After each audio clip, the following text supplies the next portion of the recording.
All right, cool. What up, Chee? What's going on? Oh, you got 2 phones. I'm saying that like I ain't got 2 phones. Yeah, that's why I didn't even pay attention to. I ain't say nothing. Oh, so what's good, man? How you doing? I'm good. Nothing crazy, nothing major. The ladies not leave you alone. That's why you can't stop. You know what? You can't stop looking at the phone. No, They all in your DMs.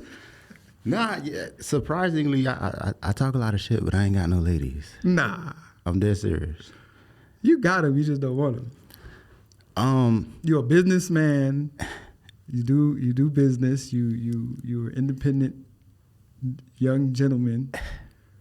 You got ladies. You just don't want them. Okay. Listen, I actually have one particular chick that that I'm good with, but she's a traveling nurse, so it's like I can't take her serious. You can't take her serious because she's a traveling nurse, or you can't take her serious because she's a traveling nurse. See her as often.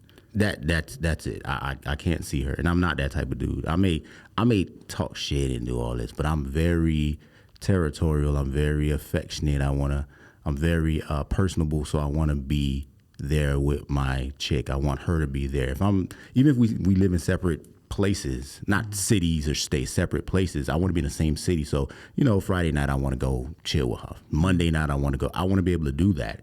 So if she's out of the state, like I'm good. Yeah. I won't talk to nobody past West Palm Beach. So no long distance stuff. I did it.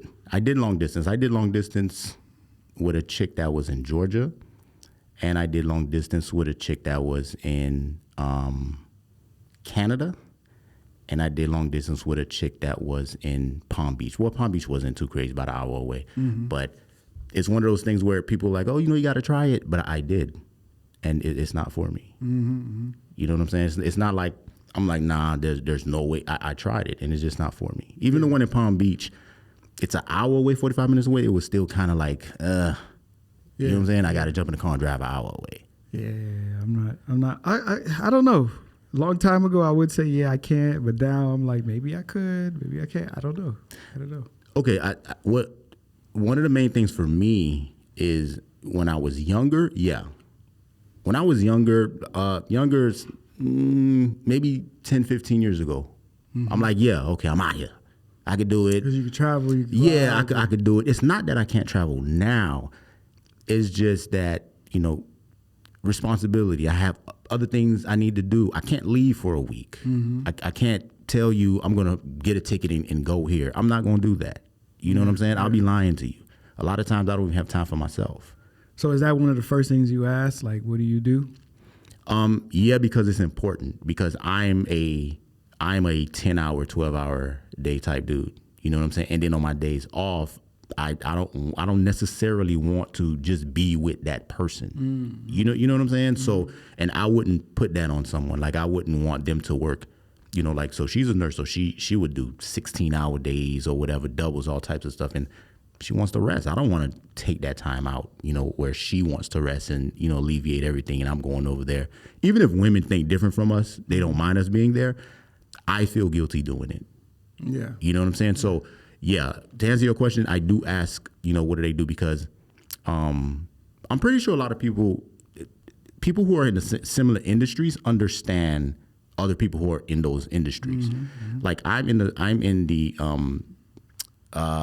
beauty, fitness type industry. And, a lot of us, all of us are independent contractors. So we kind of, dictate, what we do and what time we do it, or whatever the case is. And if we want to do 10 hours, 12 hours, we're going to do 10 hours, 12 hours. So for me, because you control your own schedule. You control it. Yeah. So it's important for me to know what she do, so she can kind of understand. Like if I meet someone that works, a straight 8-hour, 9 to 5 or whatever the case is, shit, she got the rest of the 6 hours to figure out, what you doing? Why you not here? And I can't do that. Would you be inclined to like working with your girl, like her, like, okay, so you own a barbershop. Would you be inclined with like having a girl who's like a hairstylist of some sort, and then she works at the shop with you? Hell no. here's the thing.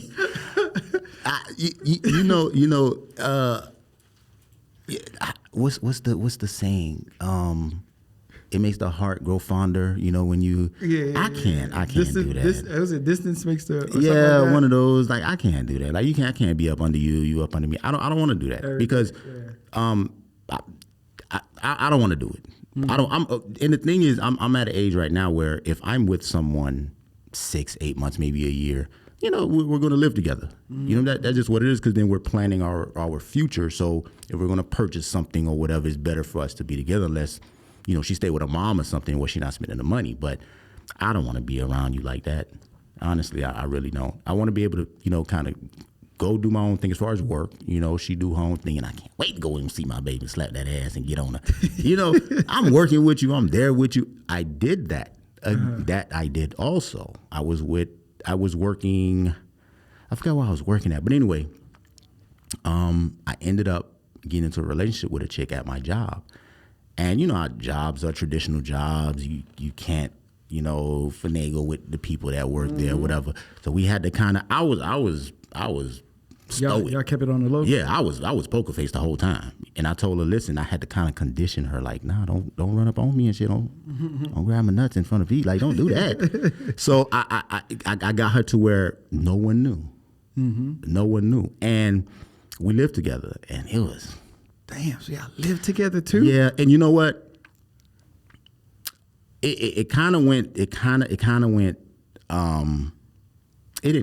was bad from the beginning.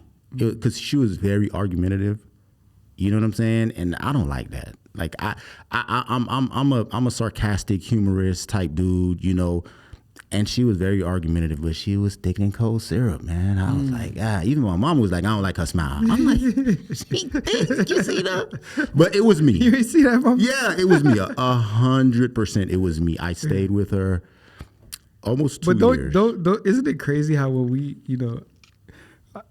Excuse me. I know women do this, but they do it for a different reason. Well, maybe it's kind of the same reason. But men, like, we'll know that girl ain't no good, but she'll look so good. We'll be like, damn, okay, maybe I'll break up with her next week. And we just keep it going. I mean, for me, I usually, not usually, every single time I look at myself first when something goes wrong. You know what I'm saying? Like, I already knew going in, it wasn't going to be like a great foundation just in the beginning, because I try to overlook so many different things other than her being argumentative. She was very angry. You know, she was very selfish. Angry with like life and stuff? Yeah, she went through a lot. She got abused by every single boyfriend. I think about 3 boyfriends. Every single boyfriend abused her. Her father was never, he promised things, was never there. She fist fought her mom. She didn't get along with her sister. You know, like everything was there. Everything. And I just, you know, me having this ego, like I can get her right. You know what I'm saying? And it just didn't work. It just didn't work. So it was levels. Like, it was the shallowness. You know, I was like overlooking stuff, and it was the me, you know, trying to rescue her, trying to say, okay, I can get her to this place, right? But I think it would have happened. It was just the trauma was just too deep. You know, because I think if a woman meets a guy and she probably been through some things, nothing crazy, right? He can get her back to kind of like to reset, because he's that comfort for her, and she trusts him enough to be like, okay, I can trust him with my life or whatever the case. You can get women, not skeezers now, like not hoes, and like they gone. Yeah. But I'm talking about chicks who done, you know, been through some stuff, you know, here and there, whatever, nothing too deep. I think it can get there. Yeah, but then they also have to want that. I mean, of too. course. Yeah. Because if they still in that mindset, or they still on It's not going to work. Yeah, it's not going to work, man.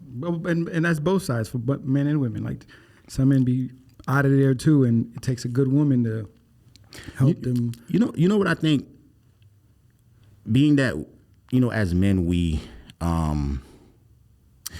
have to be somebody. Like, we have to build ourselves up, right? And I think we're a little better with that because if you as a guy have a tribe, I think that tribe can help you get those kinks out, right? Like if you have a good group of dudes, right, who are going to hold you accountable for shit you do. Like we talk direct to each other. You know what I'm saying? Yeah. I'll see you with someone like, nah, Rick, you tripping. Yeah. Like why you with her, whatever the case is. Or, depending on how you have the relationship you have with those guys, you know, we can talk to each other like that. So I think that we can get within that tribe and we can kind of like, you know, chop things up and be like, okay, well, it could be 5 of us and we're like 3 of them like, nah, you tripping. The other 2 like, you know, you can, but you know, majority rule, you know, and you trust those dudes to kind of give you the best guidance. Yeah. You know, and also I think what's important for men is that, you know, for mentors, we need mentors. A lot of us don't think we need mentors. Especially when we're younger too. Right. See, a lot of people, again, I've had a mentor for like 15 years, but I don't need to tell people that. Like when I mention it, like, nigga, you got a mentor?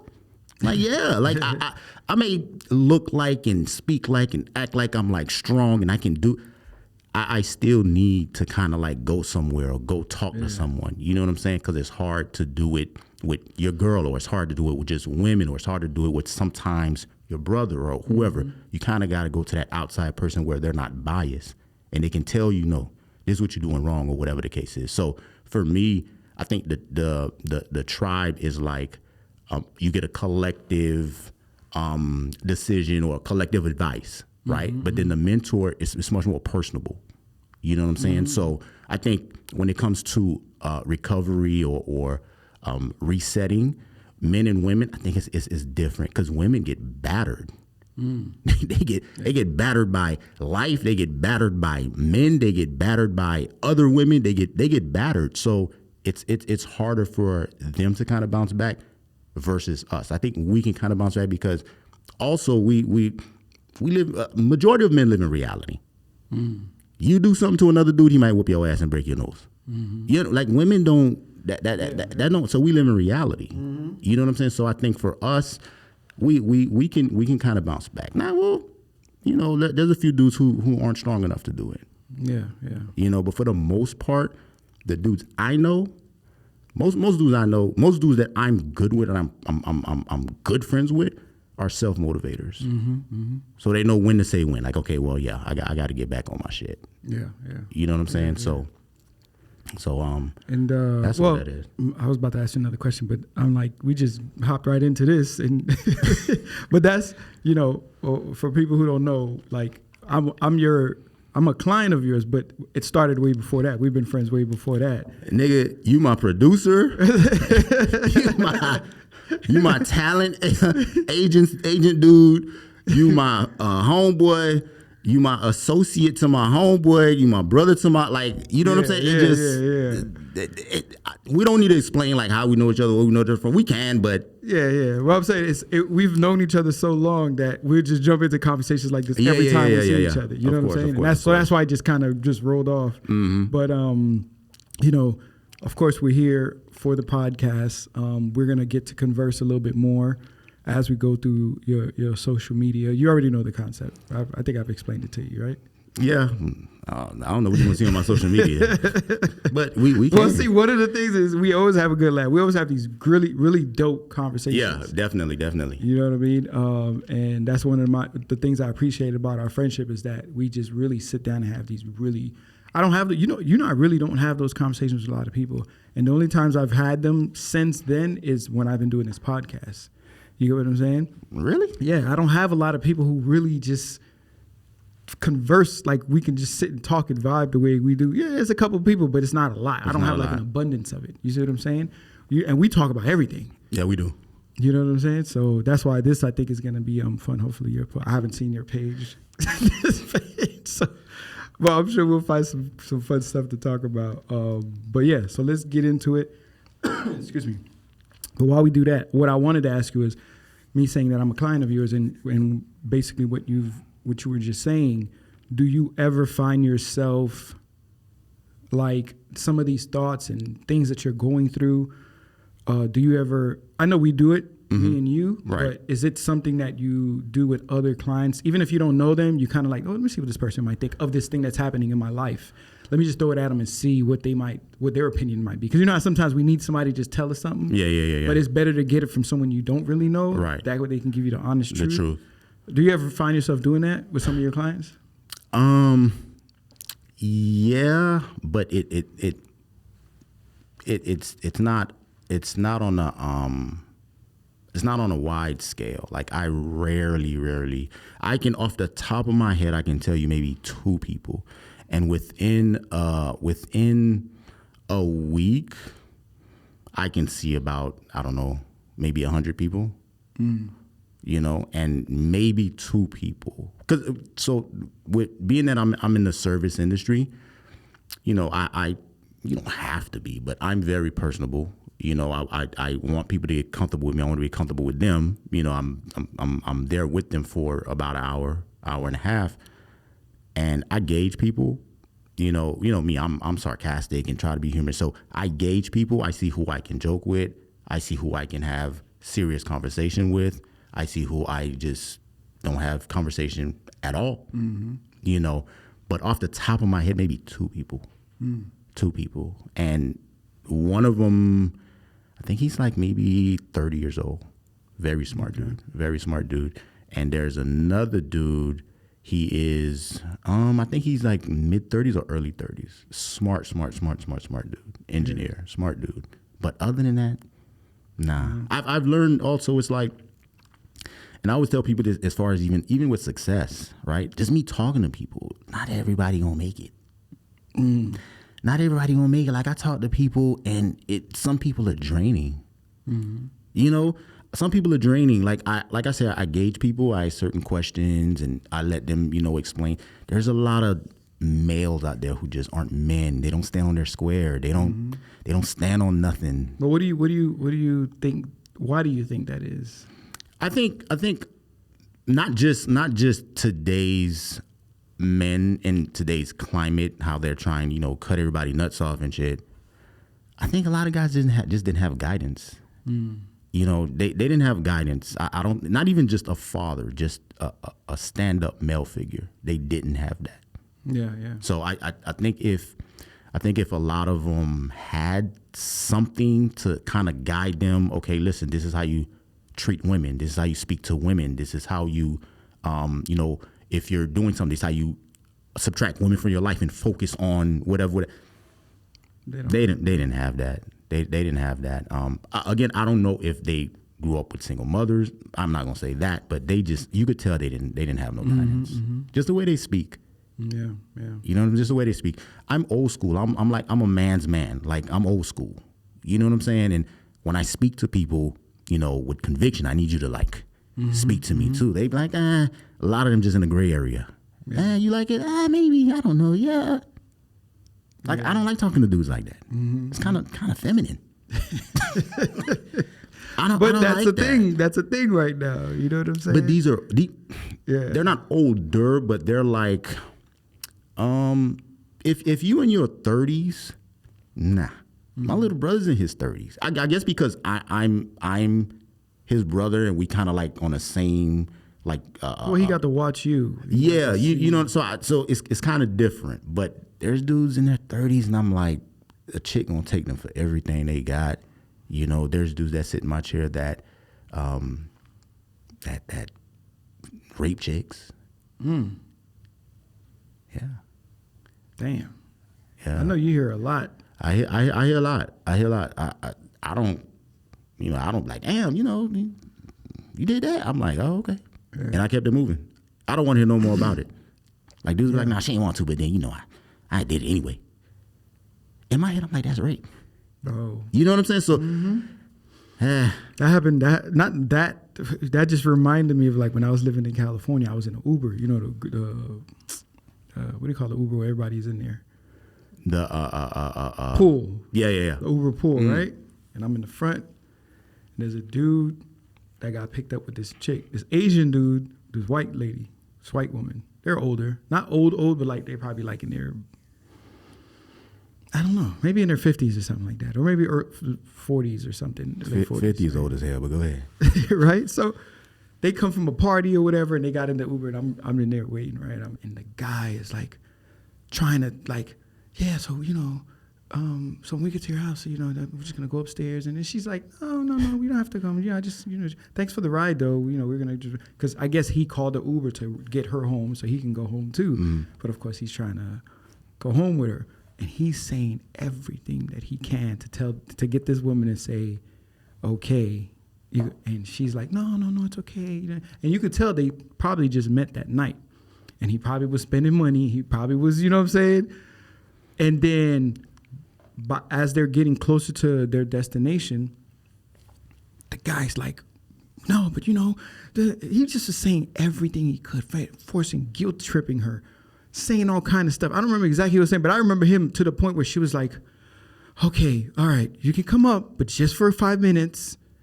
And this is it. He goes, okay, fine, but you know, it's like he felt like, okay, he just won.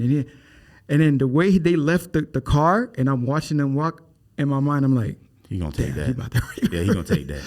He's gonna rape. Why did she say okay to let him come upstairs? Because he was going. I mean, guilt tripping her. Oh, you know, I bought you this, and I did this, and I was with you here, and you know, I was being a nice guy. I'm not a nice guy. And then he was just relentlessly going. This woman just kept saying, nah. And then by the end of it, she was like, you know what? Okay, you can come up, but just like 5 minutes, and it's not, you know. He was like, okay, cool. And when they left, that's the only thing I'm like, damn. He gonna take that. He's probably going, and I'm sorry for laughing. That's not even good for me to laugh. But I was like, damn, he's gonna. But he's probably gonna do something. You know those type of men. Again, it goes back to the guidance, right? And the foundation of them dealing with women. I think a lot of those dudes never really dealt with women, just on multiple women. Yeah. Because it's like, if you have to force yourself. Bro, listen. I don't get that. First of all, if you got money and you're in the club buying somebody drinks, you should just be like, oh, and go to the next person. Just talk to somebody else if that person's not giving you the right vibe. You know, I'm terrible. Like, bro, I probably missed out on a lot of women because I'm here. I've talked to you. The minute you, all right, cool. I don't even. Yeah. I don't have like I'm not like a sales dude where I have to rebuttal. Yeah, nah. You know what I'm saying? I don't do all that, but. And some women want that. Some women want the guy who's I was just about to ask you. So you think, for once she left the club, and I'm pretty sure he was very aggressive there. Yeah. Right. So she left the club with him. He probably, like you said, called the Uber. Right. She knew how he was, and that's the thing. I'm pretty sure people will say, "Oh, you know, you guys are, you know."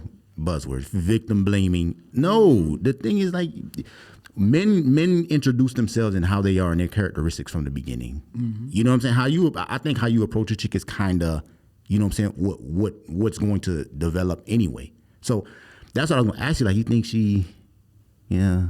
No, I clearly saw it. He guilt tripped her into doing it, and she fell for it. That's crazy. Yeah, she fell for it. Sad. All right, so let's get into this. Let's see here. So your handle is, well, I'm not even following your page. Let me go ahead and hit that follow button. Sun gazing. Why'd you call it sun gazing? I don't know. I mean, I try to keep things on the surface sometimes. I started getting into the whole, you know, health thing. You know, I started, you know, changing how I eat, you know, just different practices in my life, you know, time I go to sleep, eat at a certain time, don't eat at a certain time, wake up at a certain time. And that's something I'm still working on. It's tough for me to get into a routine where I completely change my life, because the first, it's been like 2 years, I think, 2 or 3 years. The first year, it was tough to stop eating certain things. Mm-hmm. And I went from, you know, stop eating meat and stop eating certain things to getting a routine, to like going to sleep at a certain time, waking up at. It's tough because, you know, I've been doing this, you know, 30, 40 some years, you know, so it's tough. So I started getting into the whole health thing. And of course, I'm pretty sure everyone knew about sun gazing, you know, the health benefits and all that. So I started doing that. And as you know, I work indoors all the time, and I don't get sun at all. So for me, I started telling myself, okay, well, I need to do other things, wherever I'm at that day, I need to do something to implement something healthy in my day. You know what I'm saying? So I would go out and sun gaze, and I had to understand how to sun gaze because there's pros and cons to it. Of course, there's health benefits, and you know, we have, you know, great skin, melanin on our skin, so it's kind of tougher to penetrate. So if we sun gaze, it helps better. But I found out that when you sun gaze, you can go blind. It can cause all types of different. Yeah, I was about to say, when you're saying sun, are you actually like staring at the sun? You do it with shades. Okay. So you can even do it. You can even get sun indirectly.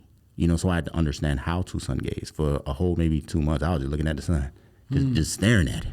So I'm like, man, okay, I feel good. But then I started doing a little more research. I'm like, yeah, you can get cataracts, you can get all types of stuff. You can go blind, you know, over time, you know. So I changed it to sun gazing. And also I am a big fan of the sun. I'm a big fan of palm trees. The sun and palm trees represents freedom to me. You know what I'm saying? Like, maybe if it's someone that loves the cold, that loves snow, that represents, you know, what they want to represent to them. For me, the sun and palm trees, that just represents freedom to me. If I can wake up every day and just go to the beach and just watch the sun come up, watch the sun go down. There's nowhere I've been where palm trees was like just in this sad hood and draining place. So palm trees for me is something, you know, big. You know what I'm saying? So that's why I implemented the picture. I have the sun, you know, along with the name. So I try to keep it on the surface, but when people ask me, that's just basically what it is. Okay. All right, so let's come down here, start looking at some of your posts. So your latest post, what's this about? Caption anyone? That one was around the time that the whole Kyrie Irving thing was going on, coming out of Kanye's situation. And I'm not on Instagram as much. You know, I used to be on it, but then I get lost like an hour. I'm strolling. So maybe about a year and a half now, I try to condition myself not to get on social media. It doesn't matter if I'm standing in line somewhere waiting, I don't get on my phone, you know, because I think, again, as men, we got to keep our head on a swivel. Like, it's so much going on around us, you know, if you're not paying attention to any little thing, you know, something can potentially happen, right? And I know that's kind of like, you know, you're not supposed to think like that, but I do. So I don't get on my phone. I just think about, okay, well, 10, 15 years ago, you know, we didn't have our phones. We didn't sit there and get on our phones and people just driving by, walking by. So I woke up and I got a text. And of course, you know, I'm checking the text. And, you know, when you're checking a text, you're strolling through to see who else texts you.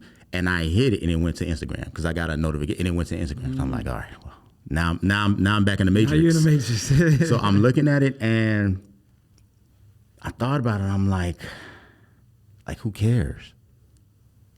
You know what I'm saying? I just went and got the picture. I'm like, who cares? That's just, I think it's not all reality. You know what I'm saying? If we didn't have social media, we would have just heard that shit on the news 2-3 days and that shit would have been over with. Yeah. But the fact that social media is blasting all this stuff and it's getting in your brain and all you doing is thinking about it and I'm like, I didn't even look at the Kanye thing and the Kyrie thing because I just think that all of that was going to go full circle. Somebody was going to apologize. Somebody was going to give a politically correct statement. You know, the standard apology. I knew it was going to do that. It was either that or he was going to just quit basketball. Yeah, that was the only two things that I was. And I'm like, he ain't finna quit basketball.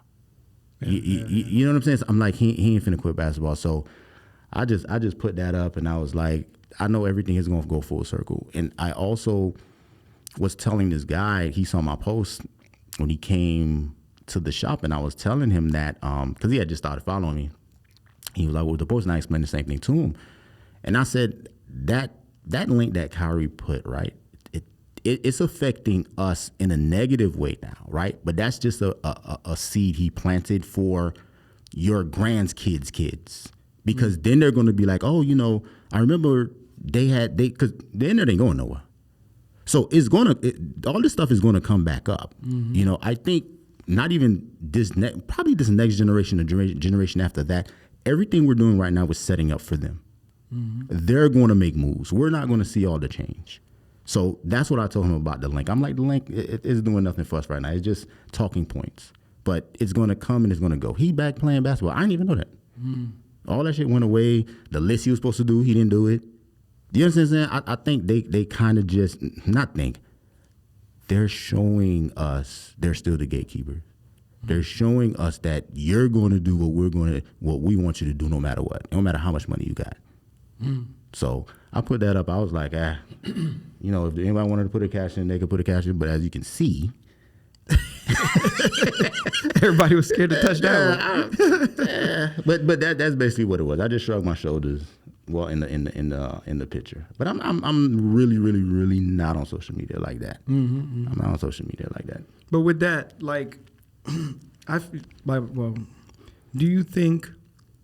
Because you were talking about the future generation. You know how we all get like kind of accustomed to things, used to things, mm-hmm. and it doesn't like affect us as much.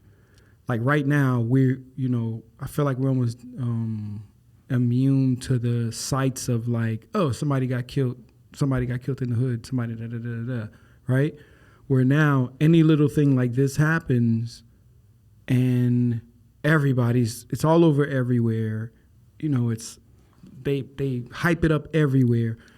I feel like the kids in the future, the kids at their age, when they're our age, are going to, like, something will happen and they'll just be like, whatever.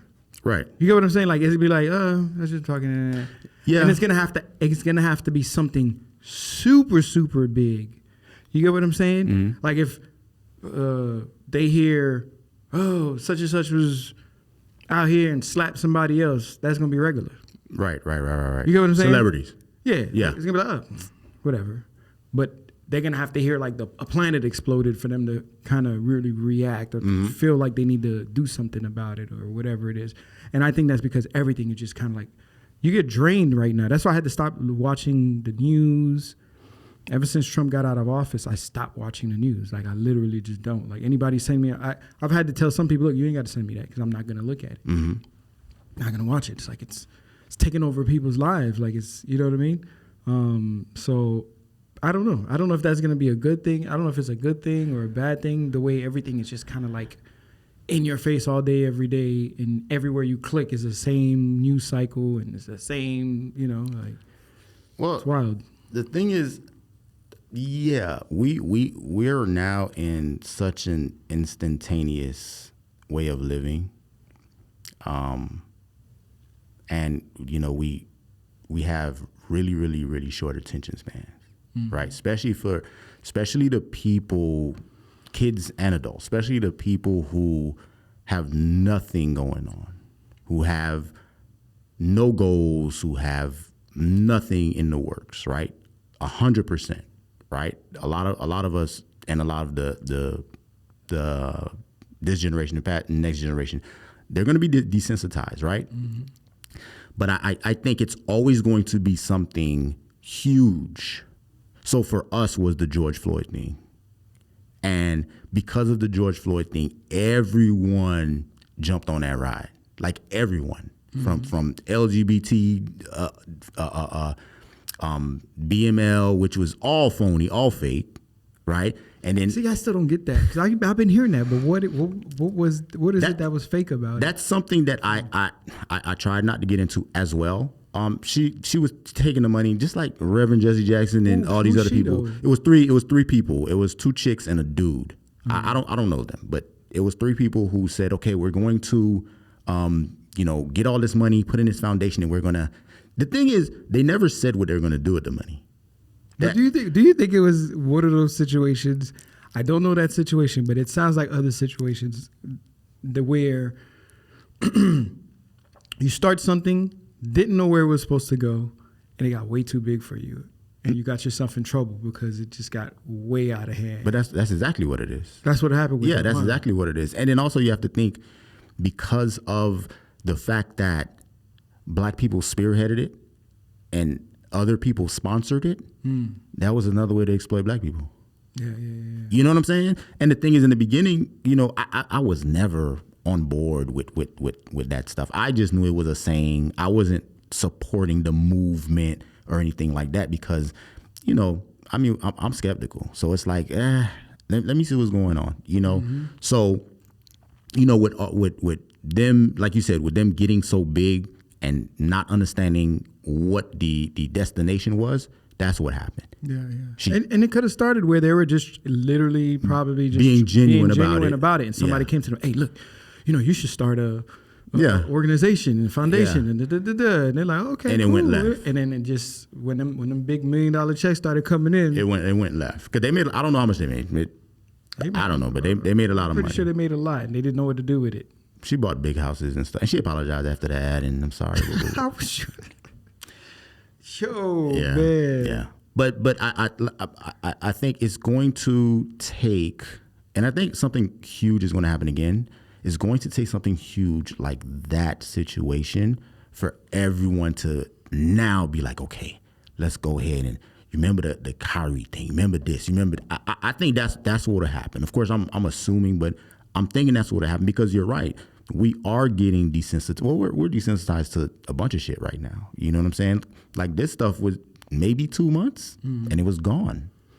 But I think we're getting desensitized to things in a very bad way because people are learning across the board, from government to athletes, actors, everybody is like, okay, we've been living in this world for a long time where it's like, oh, you can't do this. You can't speak like this. You can't act like this. You can't And there are all these parameters. And then some people were just like, all right, I'm just going to go ahead and do whatever. I'm going to step outside of that.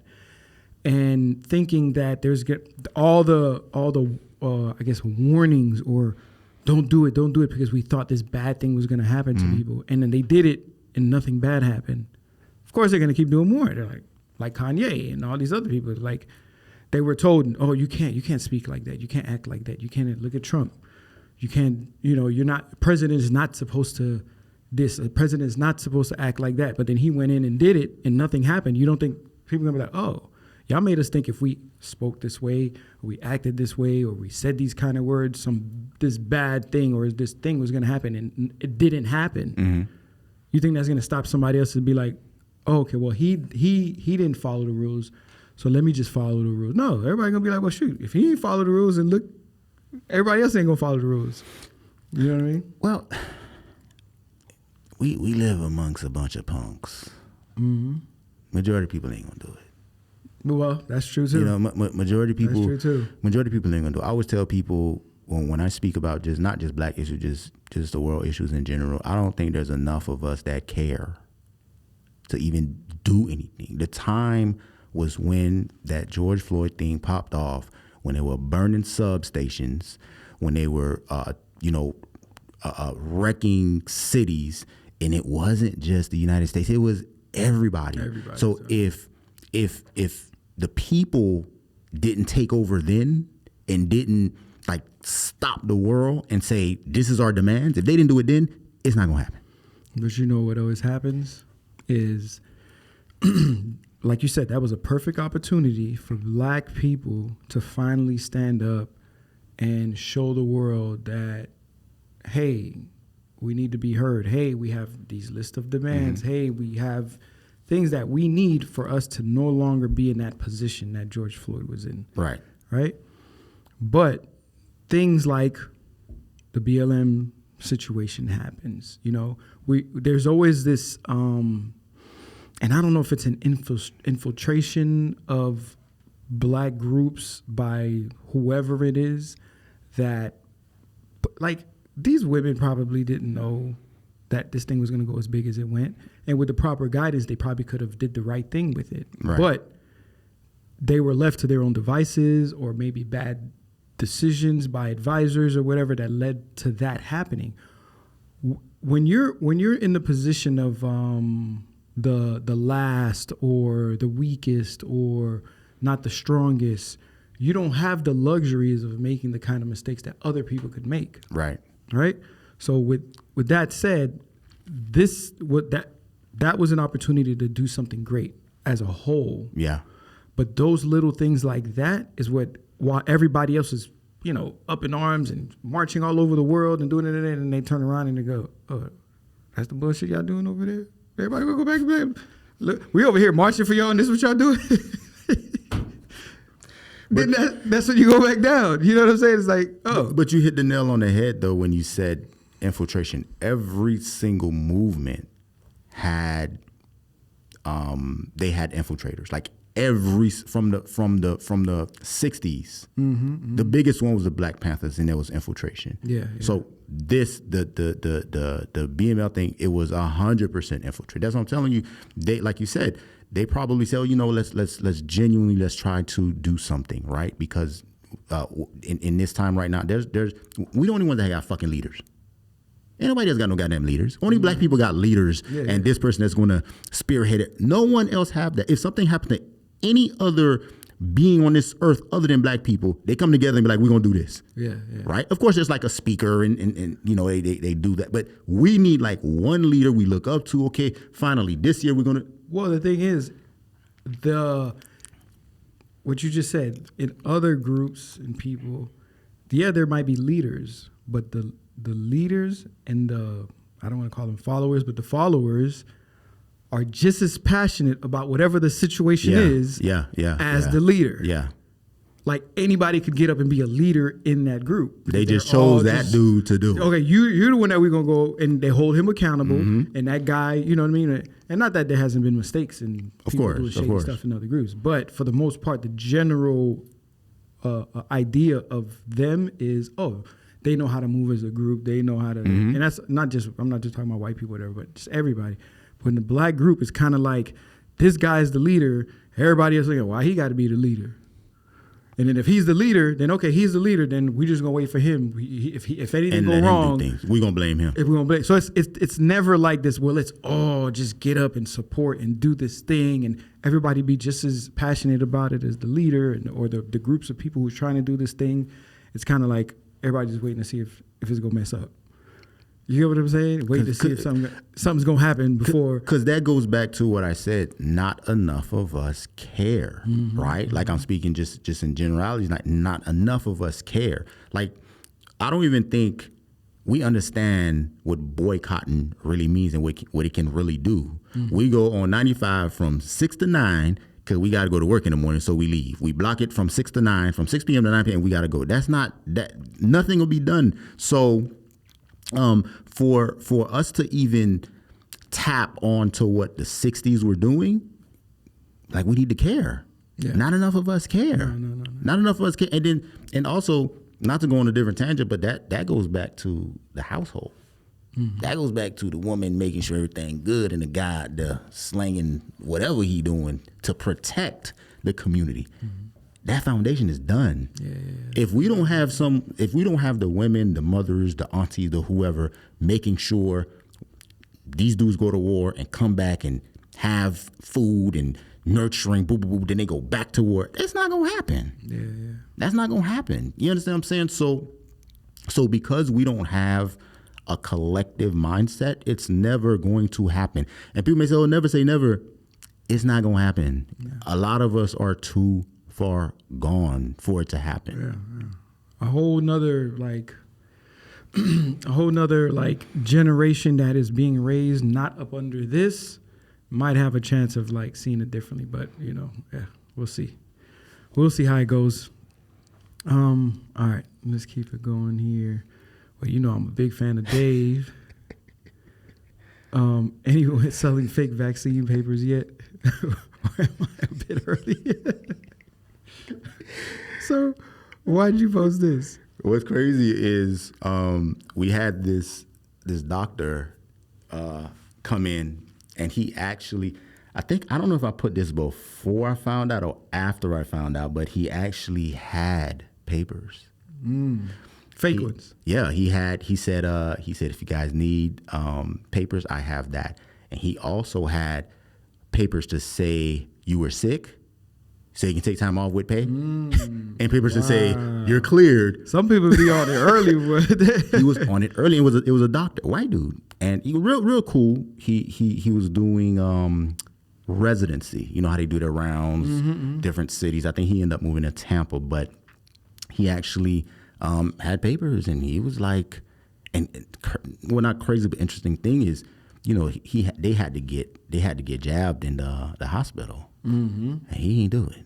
He didn't want to. Nah, he was like, I'm not with it, man. He said, I'm gonna follow the rules. He taught us like this. I'm gonna follow the rules. I'm a white boy, but I'm not doing it. So he was cool, and he told her, he said, if we needed anything, of course we didn't need anything, but he said if you needed papers, you know, they had them. So I just thought it was funny. Again, I don't know if I put it before or after, but I just thought it was funny.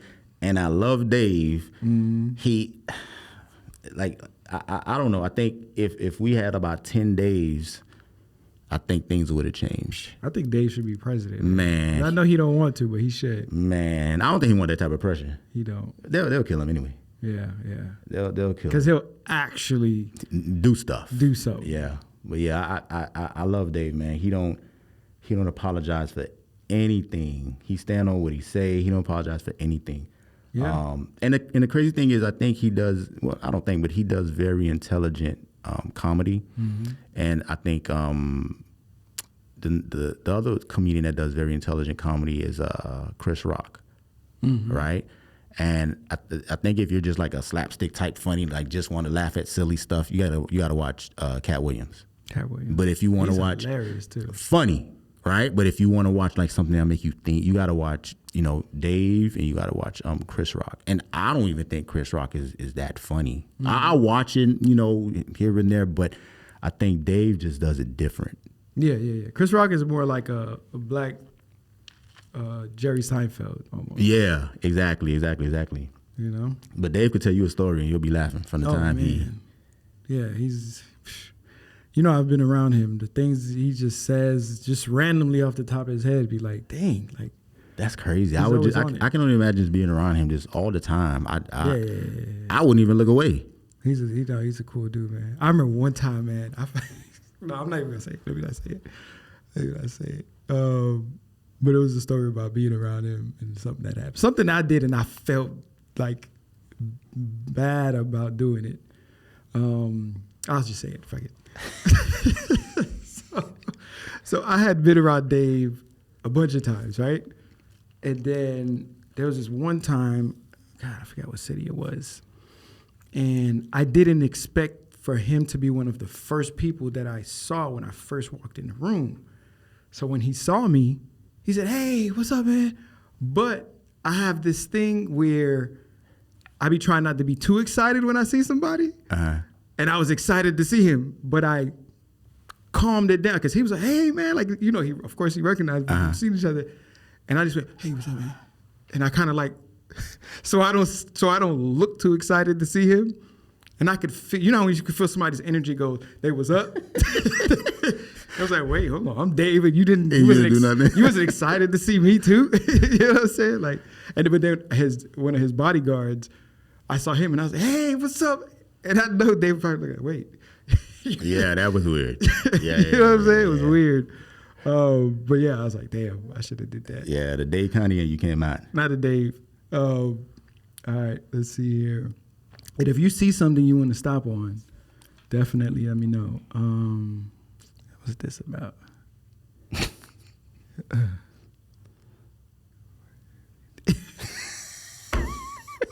Stay home if you sick. Because I had to look at that. I was like, is he the ICC? What's that? Stay home if you sick. Come over if you thick. That's right up my alley. So now, when you say thick, what's thick to you? I don't get into that no more because again, from meeting so many different dudes, I gotta pull up Instagram or Facebook and put in thick, and it's such a wide spectrum. So I don't even get into. I just give examples like, thick would be. Damn, who thick out there? Thick would be. I could give you slim thick. Slim thick would be. Well, what's your preferred thick? Making good. Making good. Like she's not skinny. Yeah. You know what I'm saying? So she has a nice shape. Making good, knee long. Around that. But that is type it of shape. is the word thick being used as a term of beauty or actually thick? For me, it's the body. It has nothing to do with her face. It's just nice curves. I'm an ass dude, so I like ass and hips. I don't really care about titties and nothing like that. I'm ass and hip dude. So for me, Megan Good would fit that perfectly. Nia Long would fit that perfectly. So that's slim thick. I'm trying to think who would be thick. Like what celebrities? I don't know, man. Our celebrities are old now, so I don't even know the young girls. Yeah. You know what I'm saying? But most dudes. Oh, is Maya thick? Maya's a slim thick. She a slim thick because I just from me like asking women. I don't know why I would ask women. Oh, I ask women their dress size because my sisters are small. Like my sisters, like I don't even think we got big people in our family. My sister's like a 5 or something like that. Right, so I can kind of gauge the girls like from my sister's weight because they're not big. So I don't know. I was just asking girls their dress size, and I kind of that fits. Thick right now, again, our celebrities, the people we know, they kind of old. So everybody got fat, you know. But some like I was saying, a lot of dudes, what they consider thick, I consider fat. I'm trying to think of an example. What about like what's that singer that's with Beyonce? Chloe. Who? Bailey. Something Bailey. What is that? She said, okay, you probably don't know. She's young, but I would say Beyonce thick. Beyonce thick. Yeah. Now you're talking about old Beyonce and new Beyonce or recent Beyonce. Her body changed? Well, she had kids. She got a little thicker. She got put a little bit more weight on her. She's still right, but I mean, I still push my meat in her. she look good to me.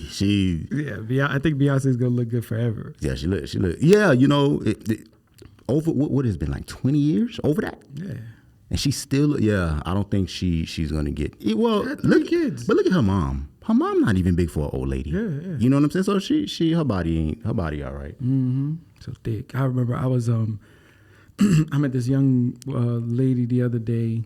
A friend of mine brought her. We went to go have dinner, and then a young girl, beautiful young girl. I think she's probably like 24, 25 years old, and she looked kind of slim. From what I could see. And then I forget what led us to this conversation, but I was like, she models, and I was like, yeah, damn. Well, it's good that I said I hope that now models don't have to like be anorexic no more.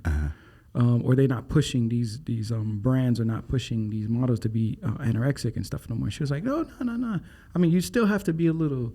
You can't be too whatever. But she's like, but shoot, I want to be thick. And she started laughing, and I was like, so it's a thing, you know? And is it that social media shows these because thick girls are like ruling social media with all these, you know. Mm-hmm.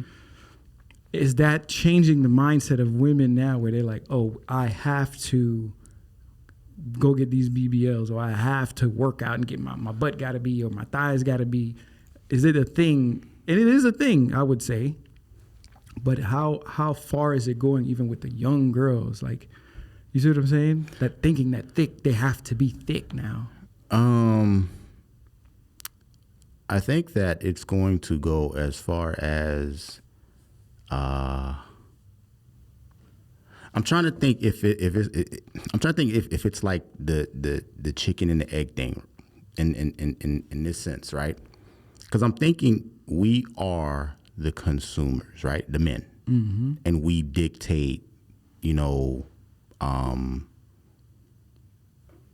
rates in women. we dictate, what looks good or whatever the case is. So I'm thinking if the men kind of look away from that, then it'll change. But I don't think that. But that's what I'm saying. I don't think that's why I'm like it's like the chicken and the egg thing. Yeah. Or is it that women have to see other women start, getting slim again? You understand what I'm saying? So I don't know how that's going to go. I think the men are the ones who are going to drive that, because if the men just didn't, whatever the men give attention to, you understand what I'm saying? And vice versa too, because whatever the women give attention to, the guy who have money, the guy who has a nice car, and this is what he likes. This is it. Yeah. So all the men want to do that. You get what I'm saying? Not all, but of course, a majority. Majority of men now want to go out and. Like if women didn't accept men wearing tight ass pants, men wouldn't be wearing no tight pants. Men wouldn't wear it. Do you get what I'm saying? Wearing chokers, you get what I'm saying? Yeah, they wouldn't do it. Women are accepting it, or these are the guys that to each his own. I'm not saying anything is wrong about it, but men are taking on. Anything is wrong about what? Tight shit? No, that shit wrong. I'm just saying, you ain't no performer. It ain't for me. You don't have a song. Like, listen, I'm saying that because Prince, I love Prince, right? People may look at him like, but I love Prince, right? Prince, Andre 3000. Mm-hmm. Yeah, like these are like people who kind of like change things, and they were wearing crazy shit. Yeah, yeah. The main person was Andre when he first came out regular, and then all of a sudden, he wearing this crazy shit, and we just like accepted it. Yeah, yeah. Because everything else he did kind of like, we turned a blind eye to that stuff. We saw it as entertainment. Yeah, yeah. You know what I'm saying? And we knew I never, ever, ever once thought Andre was gay or funny or anything. Mm-hmm. It don't matter. Even Prince. Right. You understand what I'm saying? So yeah, I'm not with the tight shit. There's no way. Yeah. There's no way. I be seeing big dudes. What y'all doing? Yeah, but you're right. If the women, a lot of women don't like it. I think women just go with it. A lot of women don't like, but women are like, they're showing up to basketball games with guys dressed like that. But them dudes got money. But that's what I'm saying. If the woman at home or before, man, what are you wearing? Yeah, but they ain't got no woman at home. They wouldn't have did that. Yeah, you get what I'm saying? They would have never done it. With their butt hanging out. You get what I'm saying? Yeah. But the now as far as the paradigm shifting, as far as how women look, is going to be tough, because I think women are the most influential. Mm-hmm. Right. So I think women also don't know. Not even women, black women, right? Been losing for so long, they don't know when they won. Because everybody want to like a black woman. Everybody. So I think a lot of people don't see that. I think they control a lot of stuff. They don't know what to do with the power, but I think they control that. I don't think black women, like you said, understand the power that they have. Mm-hmm. And if I was here and I had this studio, right? And you love this studio. If you came and was like, I love this studio, and then I allowed you to just take my mic and go. And all I do is, Chee, damn, why you just took my mic? Oh, that's messed up, you took my mic. No, then what I should do is, okay, I know guys like Chee, like a studio, and they're gonna take it. Well, you know what? Mm-hmm. Let me set up a business so that I can sell these things to Chee, sell these things, and now Chee has whatever he has, and I want that. I'm gonna buy from Chee, because I always go buy from Chee. Right. But Chee just came and took what I had, because I didn't set it up in the sense where Chee can just come buy it from me. He knows I'm a businessman just like Chee. Mm-hmm. Chee's just taken. I say that to say, with black women, the look that every woman wants is the black look. Right, for the most part, right? But for the most part, all black women, for the most part, have done is, damn, why she trying to look like, and that's the hairstyle. Okay, they like it. Sell it to them. Create a business around white women wearing braids. Create a business around white women getting fat butts, and create a business around white women getting the right and be the business that sells it. Because,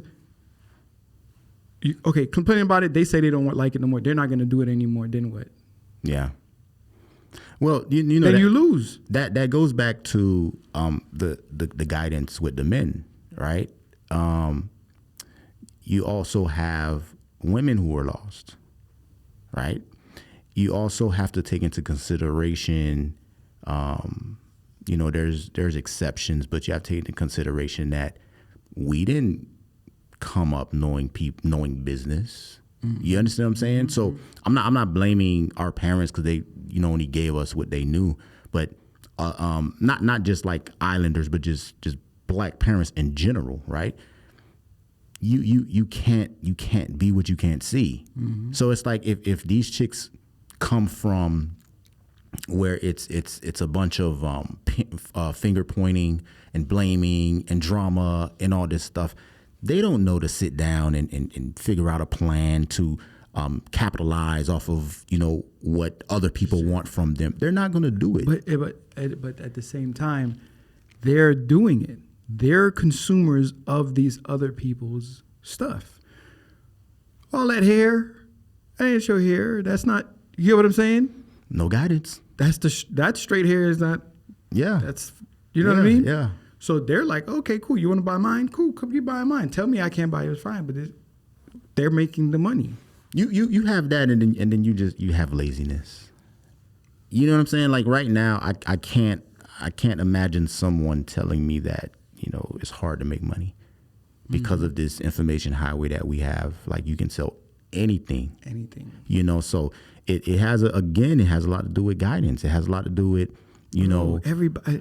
I'm sorry to cut you off, but it's like when I think what I'm saying, I'm thinking about. I'm like, damn, we are a consumer people and not much of a creator, exporter of our stuff to other people. We keep and the thing is, if we keep on this road, yes, you know, everything is here and other people might come in to watch, but it'll be hard for us. Look at Afrobeats. Talking about music. I don't know the mindset of Africans over there and how it is, but it seems to me that it's all over the place. Like right. It's meaning like the music has spread everywhere. They're open to everybody. Like Burna Boy came here and sold out Madison Square Gardens. Wow. And if you looked at the crowd, everybody was there. It wasn't Madison Square Gardens wasn't filled with just black people. You understand what I'm saying? They're open. Reggae music, it was open to everybody. At some point, hip hop started to open to everybody. Right. You get what I'm saying? But it's like, if we took that mindset of like, no, open it to everybody else. You know what I mean? Like, like the hair thing I'm talking about. Okay, leave a door open to where, because we as black people, we use a lot of products and things that are from other people, right? Right. The straight hair, the makeup, the this and that. But then as soon as somebody else wear nappy hair or, you get what I'm saying? Wear a dashiki and they're not black. No, you like dashikis? Cool. Come buy 10 more. You get what I'm saying? Not, oh, you wear dashiki, now you trying me. Now you cultural appropriation. I don't believe in all that stuff. No, yeah. Come buy more. Come become turn this thing into a business so we can be up too. They're up because we're buying everything. Again, I don't for the most part, like we don't think like that. Yeah, but it's crazy. You know what I'm saying? Like we don't think like that. For example, this is not just black, this is like islanders. Like we have like Spanish people got coquito, right? And we have cremas. But thanks you for saying that. I got some cremas for sale. Anybody who wants to buy some?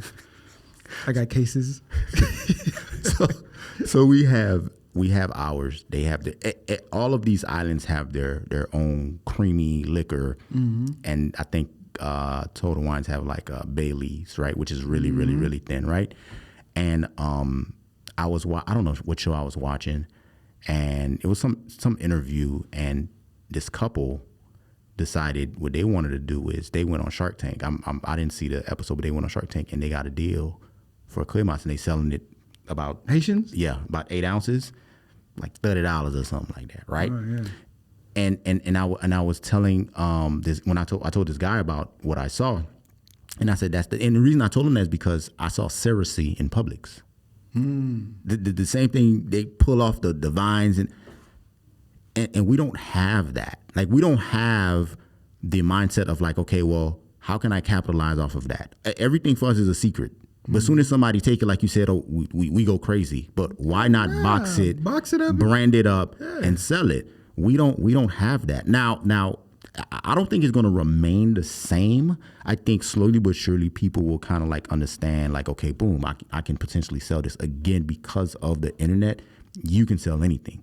You brand it, you box it up, you sell it. I think we're kind of getting there, not on a wide scale. We're getting there, but a lot of us just weren't raised like that. Like, I thought about it when I was telling him the story, and I didn't pay attention to this. The first Black business owner I knew is when I was 12, and he was my barber. And he died like 2 years ago. Wow. And I was thinking to myself, like, damn, that's crazy that I actually knew a Black business owner. And this was like, I don't know, maybe 1990, 91. And I thought about it. I was like, damn, I didn't have anyone telling me, he owns this business. And I didn't think about that until I got older. And I'm like, damn, that was his. Yeah. So we don't grow up like that. We don't grow up with the mindset and the conditioning of, you don't necessarily have to go to college. You don't necessarily have to have a job. We are like, this is it. We're stoic. You got to go to school. You got to do this. So I think we weren't raised to be critical thinkers. You see what I'm saying? Well, a lot of those things in other families, it's implemented within the family. The business mindset, the entrepreneur mindset. School is involved too, but they get a wide range of different things that you can choose from, where most of us, we grow up where, man, you just got to go to school. Yeah, we're limited. And then we figure it out on the other side when you get there. You get what I'm saying? Yeah, we're limited. That's the same thing as we're only exposed to football and basketball. Like, when I was in high school, when I was at Edison, I didn't even know there was a golf team. There was a golf team. There was a swimming team. Like, I didn't know none of this. All I knew was football, basketball. That's it. You understand what I'm saying? So we're not exposed to these things. If at this point, right, maybe 10 years ago, starting from 10 years ago, if your kid's dumb, that's your fault. If your kid's dumb, that's your fault. Yeah. Because the internet is what, maybe 30 years old? You understand? Social media is maybe 15 years old, if that.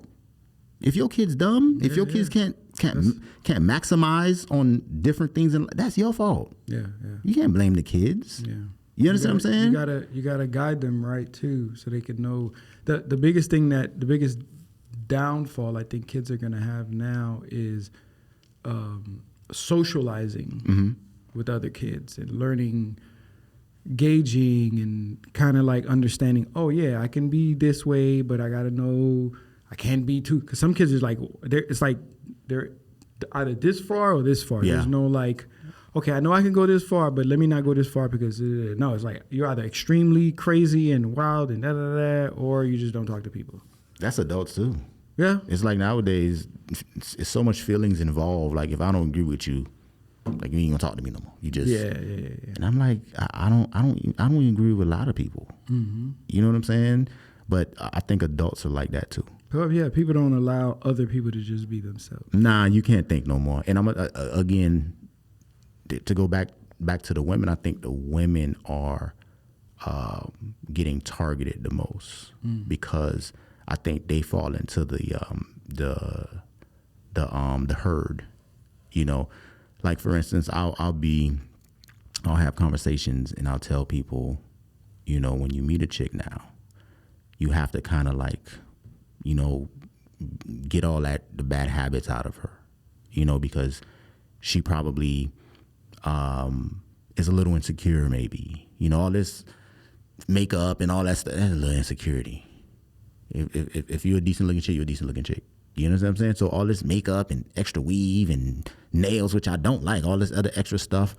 Like when you meet a chick now, like you have to kind of like talk to her and understand, like, can you even get all of that stuff out of her? Because I think women more so follow on social media and follow trends more than guys do. Mm-hmm. Because at some point, this guy have to get offline and he got to go to work. He got to go do something. He got to go build something.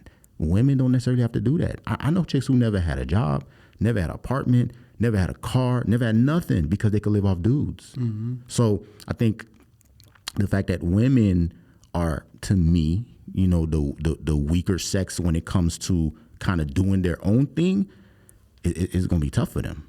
Mm. You know, it's going to be tough. You know, I talk to dudes and every other week, you know, they switching up. Yeah, I was going to do this and I'm not going to do that. I was going to do. I'm like, you got to stick to something. You know what I'm saying? But I talk to chicks and they just want to talk to me all day. I don't want to talk to you all day. Mm-hmm. But they go online. They want to follow her because her hair. They want to follow her because her dress. They want to follow her because her ass. Dudes don't do that, man. Yeah. Dudes. We want to follow her because of her. Because of her ass. And, you know, I started looking at that on my social media. I'm like, I got to start removing some people because I don't know half these people. Yeah. I don't know a quarter of the people. Yeah. It's man, that thing right there is, it's OD. They're ODing on the amount of, so, you know, what's funny? Sometimes I be on, if I'm on social media and I see all this, like when I hit my search, like if I go to do a search on Instagram, I don't know if it's the algorithm, but it's been like that from the beginning. So I can't say it was that I started it because they be saying like, oh, whatever you look at the most, it'll keep showing you the most. But I'll hit search. I remember this from the very beginning. And you know how you have the search bar and then it just has all these other thumbnails of other stuff? 99% of them just be women with damn near nothing on. And I'm like, yo, why do they just keep posting this? Well, it's the same reason why people play the lotto.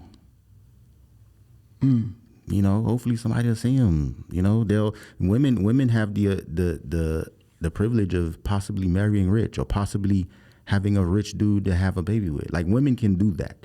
So I think you have more women kind of like rolling the dice on it. Let me just show a little titty. Let me just show a little ass.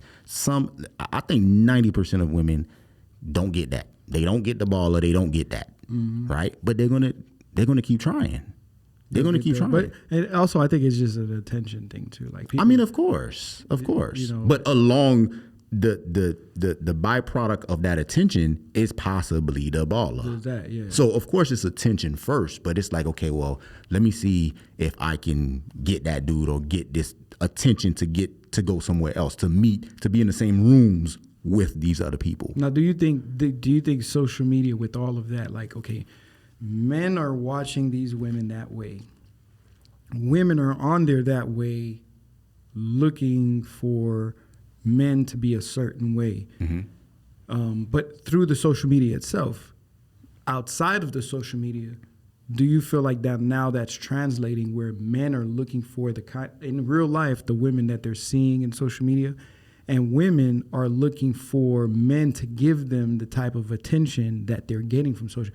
Like, a woman posts a picture,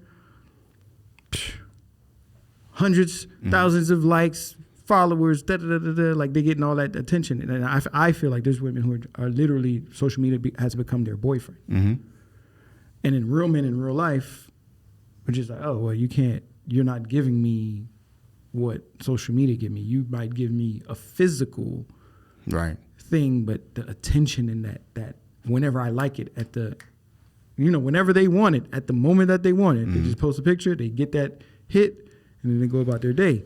But if they get with a man, if that man can't give them that, do you think they're looking for that, or are men looking for what they see on social media? Well, that hit that they want is the same as any other addiction, which is dopamine, right? That's that hit. And 100%, the women who chase that validation, who chase the dopamine hit, who chase the likes and all that stuff, 100%, right? To answer your question, yes, they are looking for that in real life, because I'm pretty sure there's a lot of chicks who would rather social media versus a boyfriend. You know what I'm saying? And that's crazy, but it's possible, right? Now, as for men, I don't think, I I think majority of men are looking for that, but the smaller percent, 5, 10, 15 maybe percent of men who have purpose, those men who have something going on in their lives, those men who understand women, they're not looking for that. Like I'm not, of course, I'm a man. I like ass and titties like every other dude, but I live in reality. You know what I'm saying? Like I'm not going to say that I won't approach a woman because she looked like a social media chick, so I won't be in that realm of people. No, I'm not saying that, but I'm not looking for that. You know what I'm saying? Like I'll take a 6-stack of listen. You know what I'm saying? I'll take a 6-stack of listen versus I got to deal with a 10 or an 8 or a 9 that she's so addicted to the attention and so addicted to the validation that I have to, stop what I'm doing to make sure she's okay, watch her like a child, make sure she's not out here walking with her ass out so she can get attention. That's just too much work. You know what I'm saying? So for the dudes who understand what they bring to a relationship or what they bring to the world, they're not looking for that. Like those dudes live in reality. They wake up every day, whether they have a business, whether they're an entrepreneur doing something else, whether they have a great career.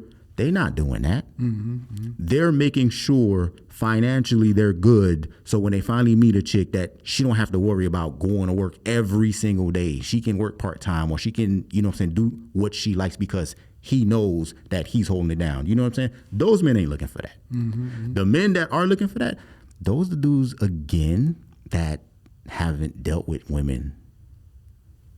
A good amount of women. Those dudes that pussy gonna be their downfall. Those the dudes that possibly might sign up for OnlyFans. Those the dudes, I look at it like I put people in subcategories. I think everybody do. You got the hot girl summer chicks and all this attention chicks and everything. Like I put them over here. Those chicks go with the dudes that is on social media every day, going in girls' DMs and all that. They match up because she's looking for the attention and he's hoping to get her attention. So they match up, right? So for me, I'm more so in the gray area. You know what I'm saying?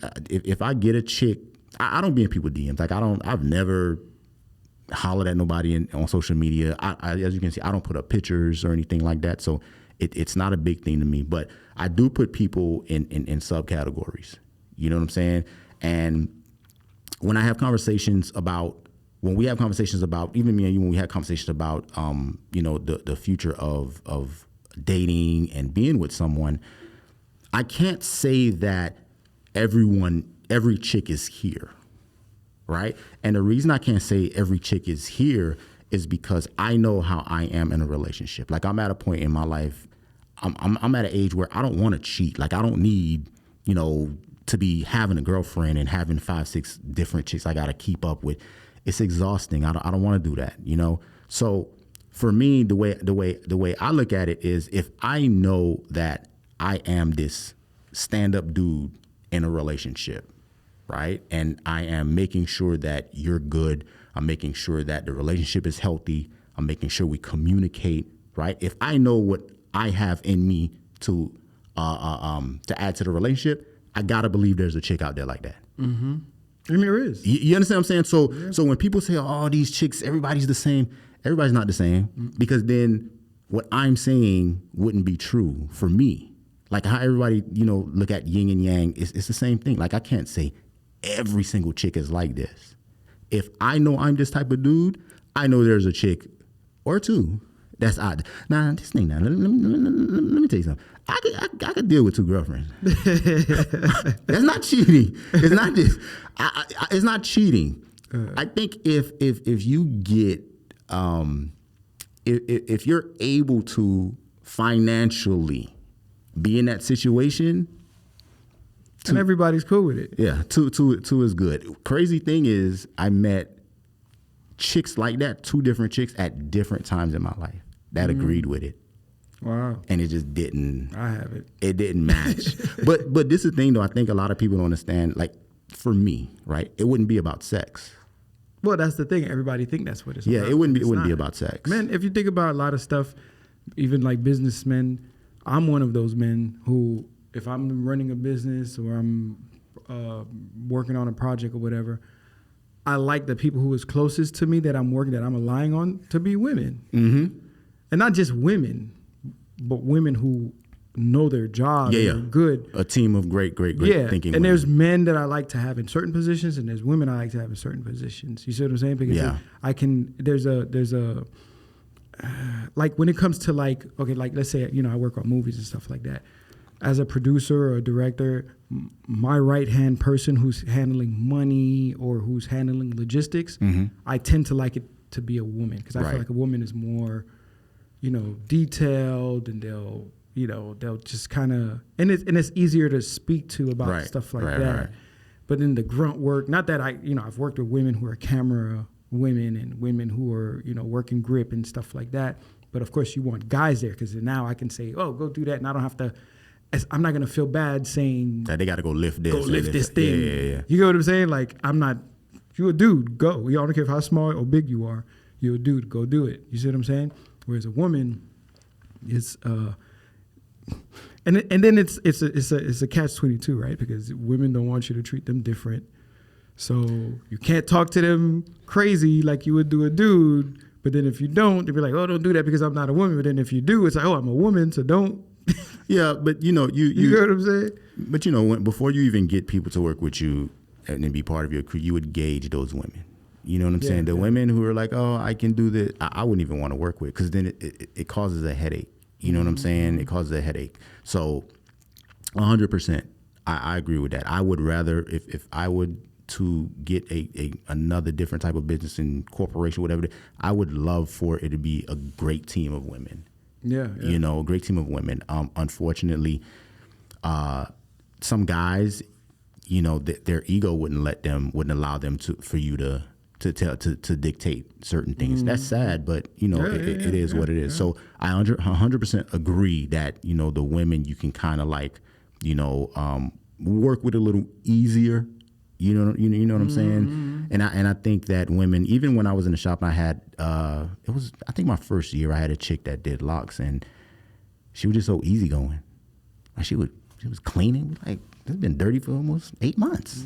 You know what I'm saying? Why none of y'all do it? she was cleaning, and she was like, "Y'all need anything?" Like, a woman's touch is always right, and it's just different. And the thing is that, and we're saying this, but I'm pretty sure people are gonna watch it like, "Oh, so they want women to just do this? They want women to just do that?" We're different. Yeah. Like women probably do this better than a dude, versus a dude will do this better than a woman. But most people ain't going. They ain't ready for that. No, they ain't ready for that. Mm-hmm. All right, let's move on to the next post. Damn, I want to hit Kanye, but it's nah, Kanye on some. I was with Kanye until I figured he ain't had no plan. You know what I'm saying? I was like, say what you want, and then he ain't had no plan. Yeah, I mean, Kanye's plan is to shake up things, win at whatever it is he feel like he want to win at. Yeah, but he's so sporadic though. Yeah, but that's the thing. That's the thing. Whatever in the moment. Kanye's in the I don't want to say it's a sunken place, but he's in outer space right now. Mm-hmm. There's no gravity. There's nothing holding him down. We think all this people dropping him Adidas, Balenciaga. Kanye don't care about that stuff. Yeah. He cares about it for as long as it serves him. As soon as it doesn't serve him anymore, it's a wrap. It's a wrap. He's ready for the next thing. So them dropping him, you think he cares about that? No. He's just going to go on to the next thing, the next challenge, because he conquered that already. You know what I mean? That's true. And Kanye ain't got to go get no job. Nah. Come on. His broke is never going to be our broke. People don't get that. That's why I said, let me just stop paying attention to all this stuff. Mm-hmm. Let's see here. I think that's the last line. No. You still got more? Still got more. Let's see here. Okay. What, you was in Haiti? Hell no. I was on the beach. What beach are you at? I think I was on Hollywood Beach. I went through Miramar and I seen this dude selling coconuts on a truck. And I bought 2. He's usually out there during the week. Well, I don't know if he's out there during the weekend, but he's out there during the week on 441. And I think Miramar. And I just stopped and grabbed me a coconut. And I don't know. I even back then I was trying to watch, what I was eating and everything like that. And I used to go to Publix and get coconut water, and it was like, this shit is, manufactured somewhere. It's not, the real, you know what I'm saying? So I'm like, And the thing is, I know people might say, oh, everything is going to kill you and whatever. And I was telling, I think I was telling my cousin, I'm trying to watch what I eat and whatever. And I kind of, started canceling out meat. And he was like, nah, but you can still die from whatever. But I'm like, I want to be healthy when I'm here, though. I kind of want to feel good. You know what I'm saying? It's not about you being 100%. I just want to feel good when I wake up. I want to feel good when I'm going out. I want to feel good. You know what I'm saying? And if you're gonna die, however you're gonna die, it's gonna happen anyway. It might not be as bad as it could be if you unless you get hit by a truck. Exactly. So a lot of people don't understand that. So I've never been an advocate for, don't eat this and don't eat that. I do it for myself. When people ask me, I'll tell them, but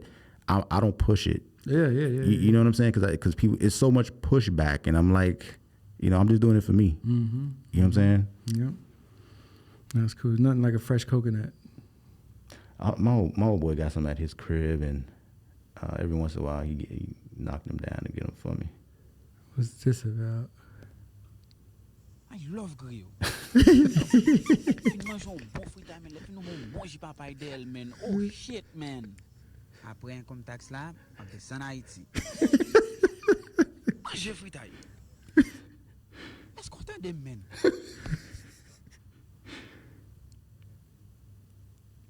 Et plein plat la piclis. La dot exquise de piclis la toi piquer, le toi piment, la dot des machins de plein plat la piclis ba moi.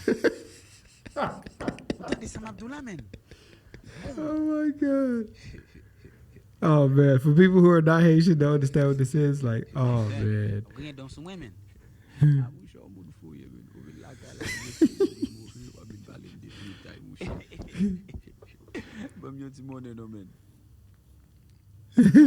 Oh, that was so funny. Listen, man. I love grill. I love Haitian comedy, man. The sad part about Haitian humor and Haitian comedy is that when you translate it to English, it's never the same. Nah. It's never the same. But if other people could just understand Creole, they'll be rolling. And then just hear this stuff the way it's supposed to be heard. Oh my God. I used to have this thing when I first got into film, when I first got out of film school, I should say. I wanted to start this thing called Blog TV, which I've been thinking about starting it back up again, called Blog TV. And I just do Haitian. And I know, which I was happy to hear that, past few years or however long, there's been like comedy, Haitian stand-up. Oh, I gotta look for. I'll send it to you. I've never been to one, and I want to go to one so bad, bro. Funny. I think he was in Miami. Yeah? Yeah, funny dude. There's a few of them that's doing it, and I'm like, damn, see, I'm talking about 2005, 2006, I was thinking of this. But I had a whole meeting. But this is the time, though. But this is the time to do it. But back then, nobody was even, it was unheard of. Social media wasn't. Back then. It wasn't exposing to people now it is now, but with the exposure that people get, you'll make a killing off But I want to do some Haitian comedy stuff, man. I love it, bro. Like, look at this. Even if I told people what he's saying, they won't get it, even if I said it in English. Yeah. It is hilarious. Hilarious, bro. I love Haitian comedy, man. That was so funny.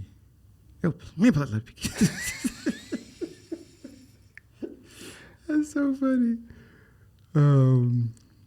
I like this. Rest in peace and negative thinking.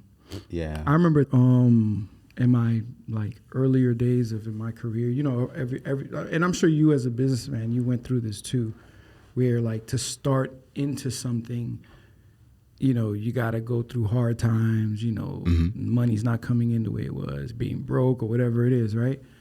And I don't know what it was, but it was something that, I don't remember where I got this from, but that right there made me remember that time where I told myself, even though financially I'm not doing good at this moment and, whatever's going on at that moment, I didn't want to, if my mind went there too, it would be a wrap. Right. So I remember people would kind of be on sets or working on a job, and people come to me, hey, how you doing, Rick? How you doing? I'm great. I'm blessed. I'm good. And that wasn't me trying to tell that person a lie or something different. That was me just constantly reaffirming, telling myself, no, I'm good because I'm on a path to something. I'm working towards something.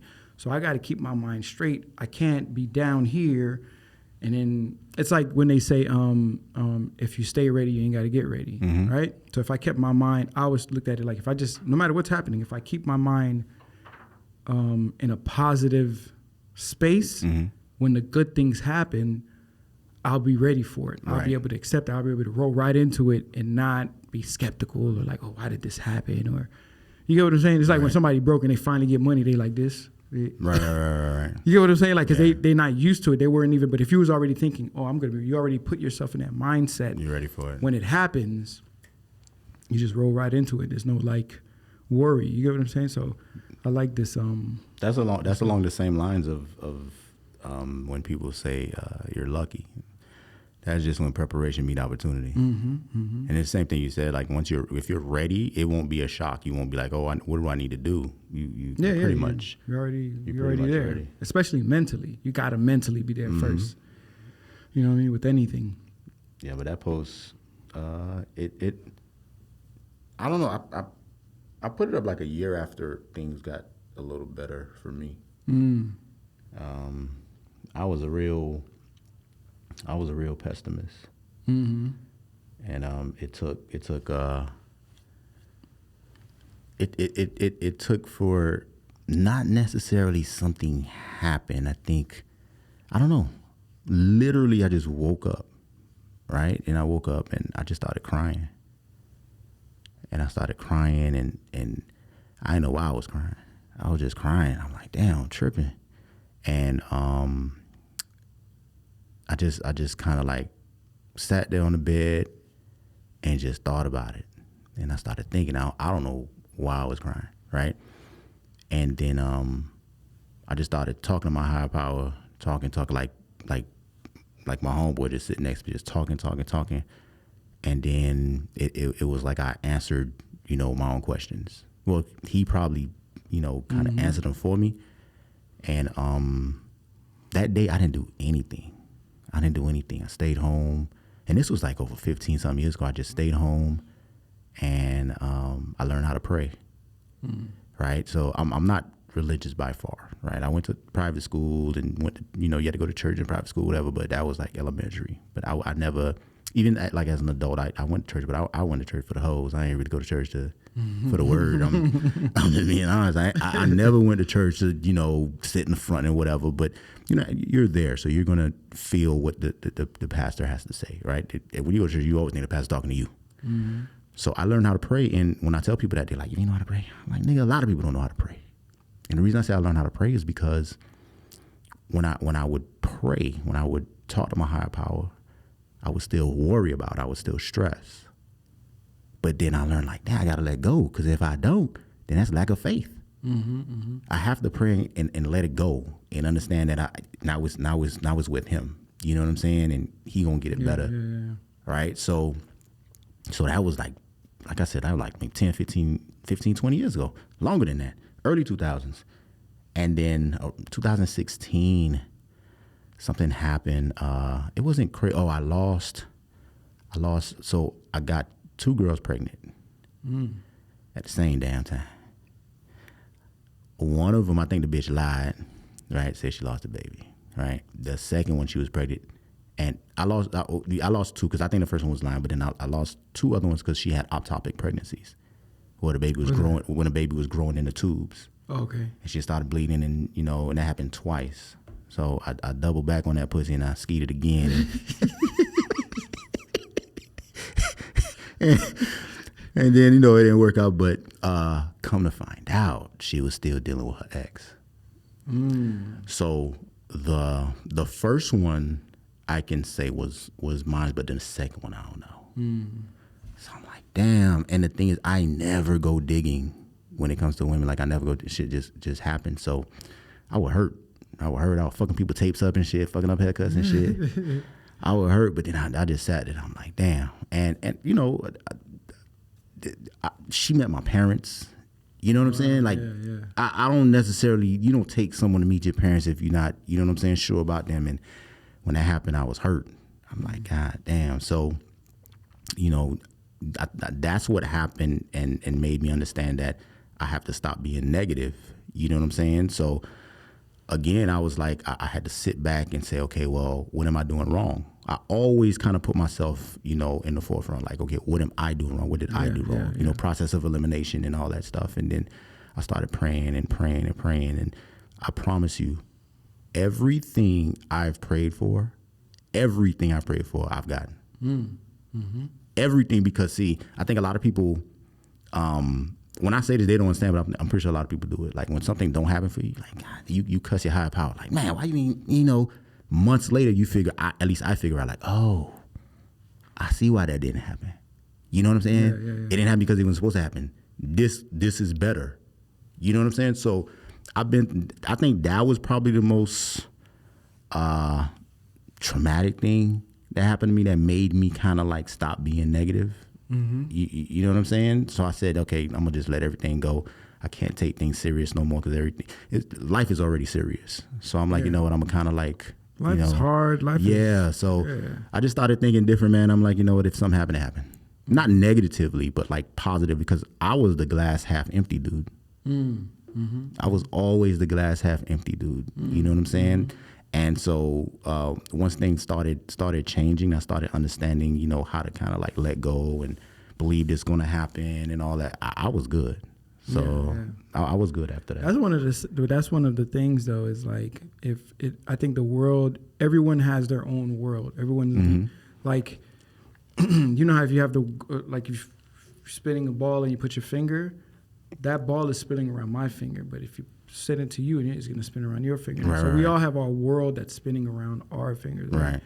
And if you spin yours around negative thoughts and, you know, whatever it is that you're thinking all the time, the world is going to conform to that thought. The world 100%. is going to conform to that because it's just going to give you what you mainly think about or mainly feel. What you put out there, yeah. If you're looking for it, you're going to find it.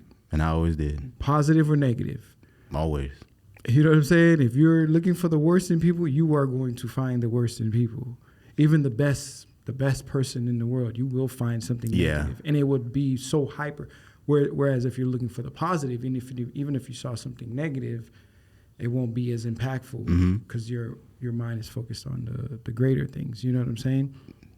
I think that's why you said something a minute ago where you was like, you don't search women. I don't do that either. Yeah, I'm straight. I don't. And even when stuff come across my, like, and it's there, I'm like, I start telling myself, no, there's a good reason for this. Because I just don't want to, and I have to vet it before I, like, you know how some people, the minute they see this little, it's like wildfire. Yeah. They like latch onto that bad thing and they forget about all the great things and they like, and I'm like, nah, I can't. Yeah, I don't do it because I'm very, like I said, I'm old school. I'm very stern when it comes to relationships, even with men and women, like even friendships with like my homeboys. I'm very, very stern. I would rather you just tell me the truth. You know what I'm saying? Like we men, what's the worst that could happen? Exactly. You know what I'm saying? I'm very stern. So for me, if I would, because the stories I hear when dudes say they go through their chicks' phone, I don't get that. But why? You know what I mean? Like again, I just think that just not dealing with enough women, not understanding women, not understanding where you stand and what the value that you have, that, you know, if she leaves, like, it's her loss. Like, I think like that. You know what I'm saying? So I hear dudes go through chicks' phones. My thing is, it's an investigation. So it's like when you find something, you got to leave. You can't be like, bitch, next time. That's exactly what I was about to say. Next time this King Dong Dick texts you, you better not text him back. Do it when you're ready to go. Yes. So if you're not ready to go, why are you checking? The investigation is to find evidence and proof that you stay. You stay. Like, don't talk to me. It makes no sense. So I don't can't change. You can't change the person. No. And then if somebody's doing something that you don't like, you know, me, I'm the kind of person, like, if you're doing something I don't like, I need to talk to you about it. I need to be like, okay, well, why? What is it about the situation? What is it about you? What's going on in your life that's making you feel like you want to do this thing that you clearly know is hurting me? Right. understand it, because sometimes it might be some deeper thing that you think. You might just think, oh, this person is just a cheater, or this person is just a alcoholic, or this person is just a that. No, there might be something deeper, and if you can tap into that, you can probably help that person not do it. But raising hell and I'm not doing that. doing all that with the intentions that you're still going to stay doesn't make no sense. Nah, I'm not doing Because then you just soured the thing. And it'll never be the same. And it'll never be the same, because the way you just act out with that person, now that person's going to be like, oh, okay, now I got to hide. Now I got to, because you didn't make that person change the thing. You just made that person want to hide it. Want to hide it even. Yeah. You get what I'm saying? And then when it comes to women, it's like once you, I don't know, for me, again, cheating could be something small. Like, There's different levels of it. yeah, that's different. Of course, having sex is like it's over. You know what I'm saying? But cheating for me is like you texting a dude secretly. Like that's cheating. You know what I'm saying? So I don't know. Again, I'm very stern. I'm very, But even straight in that, to it. even in that, a girl or a guy texting somebody else, right? Well, okay, why are you doing that? What is it that you're finding in that is not happening here? Something is lacking in that. There's something is lacking relationship. somewhere. Or if it's something you like, make me understand why you have to do that. You get what I'm saying? Make me understand why that is a thing. And then let's find the solution. You see what I'm saying? Because I think sometimes, like there's some women, I've dated some women where it took me a while to kind of get it, but I was like, oh, there's just some women, they're naturally flirtatious. I ain't with it. Right? No, but listen to what I'm saying. Sometimes they know what they're doing, but they're oblivious to the effect that it has on the other person, because they're just enjoying The attention. But it doesn't go further than that. You get what I'm saying? Mm-hmm. But if you have that conversation and you understand it more, then you might be like, oh, okay, I think this person is just like, I know some women who are just very touchy-feely, but they would never cheat on their husband. They would never. Or guys, I'm one of those. I ain't gonna lie, I'm one of those guys. I'm not a cheater. I won't cheat on my girl. If I'm with you, I'm with you. But if I see another woman, I might say something. But I say it or I do it out of just wanting that person to feel good about themselves. Like sometimes a girl is not that attractive. A girl is not that. But I'll be like, oh man, look how beautiful you are. You know what I'm saying? I'll say it to make that person feel a little good. You know what I'm saying? A little better. I'm not trying to be deceiving or nothing like that. It's more encouraging or more like of what's the word? Like, just something just kind of make them feel a little. I have no intentions of messing with you. That's not cheating because she's not attractive. But the thing is, according to your girl, if she was fine. Me, I'm a flirt with every woman. Like again, if I'm in a relationship, like I'm focused. I'm not, you know what I'm saying? Because every relationship I've been in, other than 2, I've cheated. And I've cheated openly with the other chick. Like if I'm with the other chick and my girl called me, I'm like, hey, that's my girl.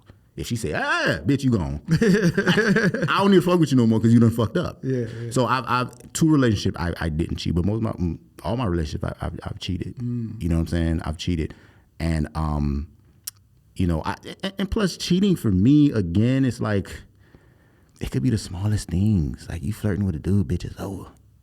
Like it's over. What you doing? Yeah. Would you? But do you accept that from the woman with you when you cheat? No, like she tells you it's over when she finds out you cheat. I'm good with that. If you catch me cheating, I can't stay with you.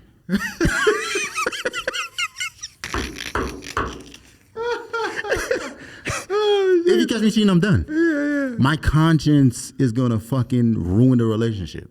But why would you say you cheat? Why do you cheat? I was cheating because I was greedy. I was cheating because it was lust. It wasn't this bitch conversation was better than my chick. Because if I end up being with a chick, like I vetted you. You have decent conversation. You're physically attractive. You know what I'm saying? You have all of you check out of 10 boxes. You damn near check 9 of them. You know what I'm saying? So for me, if I'm with a chick, I want to be able to have some type of conversation with you. I know dudes are like, I don't care if I got to have some kind of But has conversation any of with these you. women have been like damn near the perfect girl for you and you still cheated on her? Yeah. But why? It was just lust, just greediness. Lust for the other girl. That was it. That was it. And that didn't change how I felt about my girl at all. I didn't love her less. I wasn't disrespectful to her, like in her face, because people say, "Oh, you're cheating, you're disrespectful," but like none of them ever knew anything. I never got caught cheating, never. You know what I'm saying? It was just me being greedy, being immature. You know what I'm saying? And I think for me, it was so easy to get women back in the days. Now, you have to do so much. You have to have so much. You have to look a certain way. Like back then, you could talk to a girl and everybody was so pleasant. You know, even in Miami, where everybody's really standoffish, it was easy for me. In fact, you know what? I'm lying. Maybe 10 years ago it was easy. Now it's just outrageous now. Everybody's a superstar. Everybody got a makeup artist. Everybody got A team. You understand what I'm saying? Like, it's just so much. Like, when I approach women now, it's like, give me your Instagram. I just walk away. Like, I want to communicate. I want to talk to you. If we end up talking and you get my Instagram, that's fine. But our initial meeting, give me your Instagram, I'm good. Because I see where you living. Yeah. You know what I'm saying? And I don't get numbers. I don't do nothing. I give you my number. If you call me, I'm 50% there. If you don't call me, you just don't call me. You know what I'm saying? So, but it's so hard to talk to women now. Yeah. It's really, really, really difficult. Yeah. I don't even try. The options have gotten bigger, so I think it doesn't matter, because now they're like, oh, I can really maybe get the exact kind of guy that I want. Or the guys are like, I can get the exact kind of girl that I want. Right. Now that the options are more. All right, so, I mean, we're getting closer to the end of this. So what I want to do is something I call Russian scrollette, where I'm going to scroll really quickly through your page, and as you look away, you'll then tell me to stop, and then you'll tell me to left, middle, or right. And whatever we land on randomly, we'll kind of converse about that. I get prizes too. Whatever dime you end up on. Ain't none on there. All right, you ready? Yeah. Go. Stop. Oh, shoot. That's the end of your page right there. Do it again? Left, middle, or right? Middle. Middle? All right. Surround yourself with those on the same mission as you. Yeah. What made you post this? That goes back to the tribe. That goes back to, you have a good tribe of men, that'll hold you accountable for your fuck ups and everything like that. Most of my homeboys, everybody is on a mission of doing something. The ones who aren't, of course, everybody, have those. I love them, from afar. But that definitely goes back to the tribe, and I 100% believe that. The older we get, we definitely need that. When we were younger, and most of my homeboys I've known 20 plus years. So when we were younger, of course, everybody, out there wilding, doing whatever they do, but as we get older, you got to calm down and really focus on, okay, financially, I got to get somewhere before I'm a particular age. So that tribe, I think, is very important. Like-minded people are very important. And, back to what you said as far as the thinking positive, reinforce the thinking. So you want that. Another thing that is big right now is mental illness for men especially. Of course, women have, their things going on, but for men, because a lot of times we don't necessarily have people to talk to like that. You know what I'm saying? And I think because of just where we come from, we don't think we could talk to anybody. We don't think, this person will understand, or they'll look at me sideways, or whatever the case is. But if you have a good team of people, a good team of dudes that'll, give it to you raw, then I think that's a great thing. And I also, like I mentioned earlier, I also believe in, mentors. 100% I believe in mentors, So that's where that picture comes from. Dope. It's a great photo too. Let's see here. Well, we're kind of at the end. Yeah. Basically, let's see this one with Denzel here. Is he one of your favorite actors? Hell yeah. Hell yeah. You already know. I be trying to be Denzel. How do you have 20 friends to? What do you say? How do you have 20 friends to club with, but not one to do business with? Change your circle. It's more of that. Yeah. So you're really big on that. Yeah. And having the right people around you. Yeah. Yeah. You gotta with all of the stuff that's been going on, with the fact that I've always said we ain't gonna make it as a people, and people get upset. Oh, you don't care about your people. A lot of us, not me and Jim, but a lot of the people in our community don't care. And I say all the time, man, you have to feed your circle. Mm-hmm. If you can feed your circle, you're in a better position than you not having them at all to go back to. Yeah.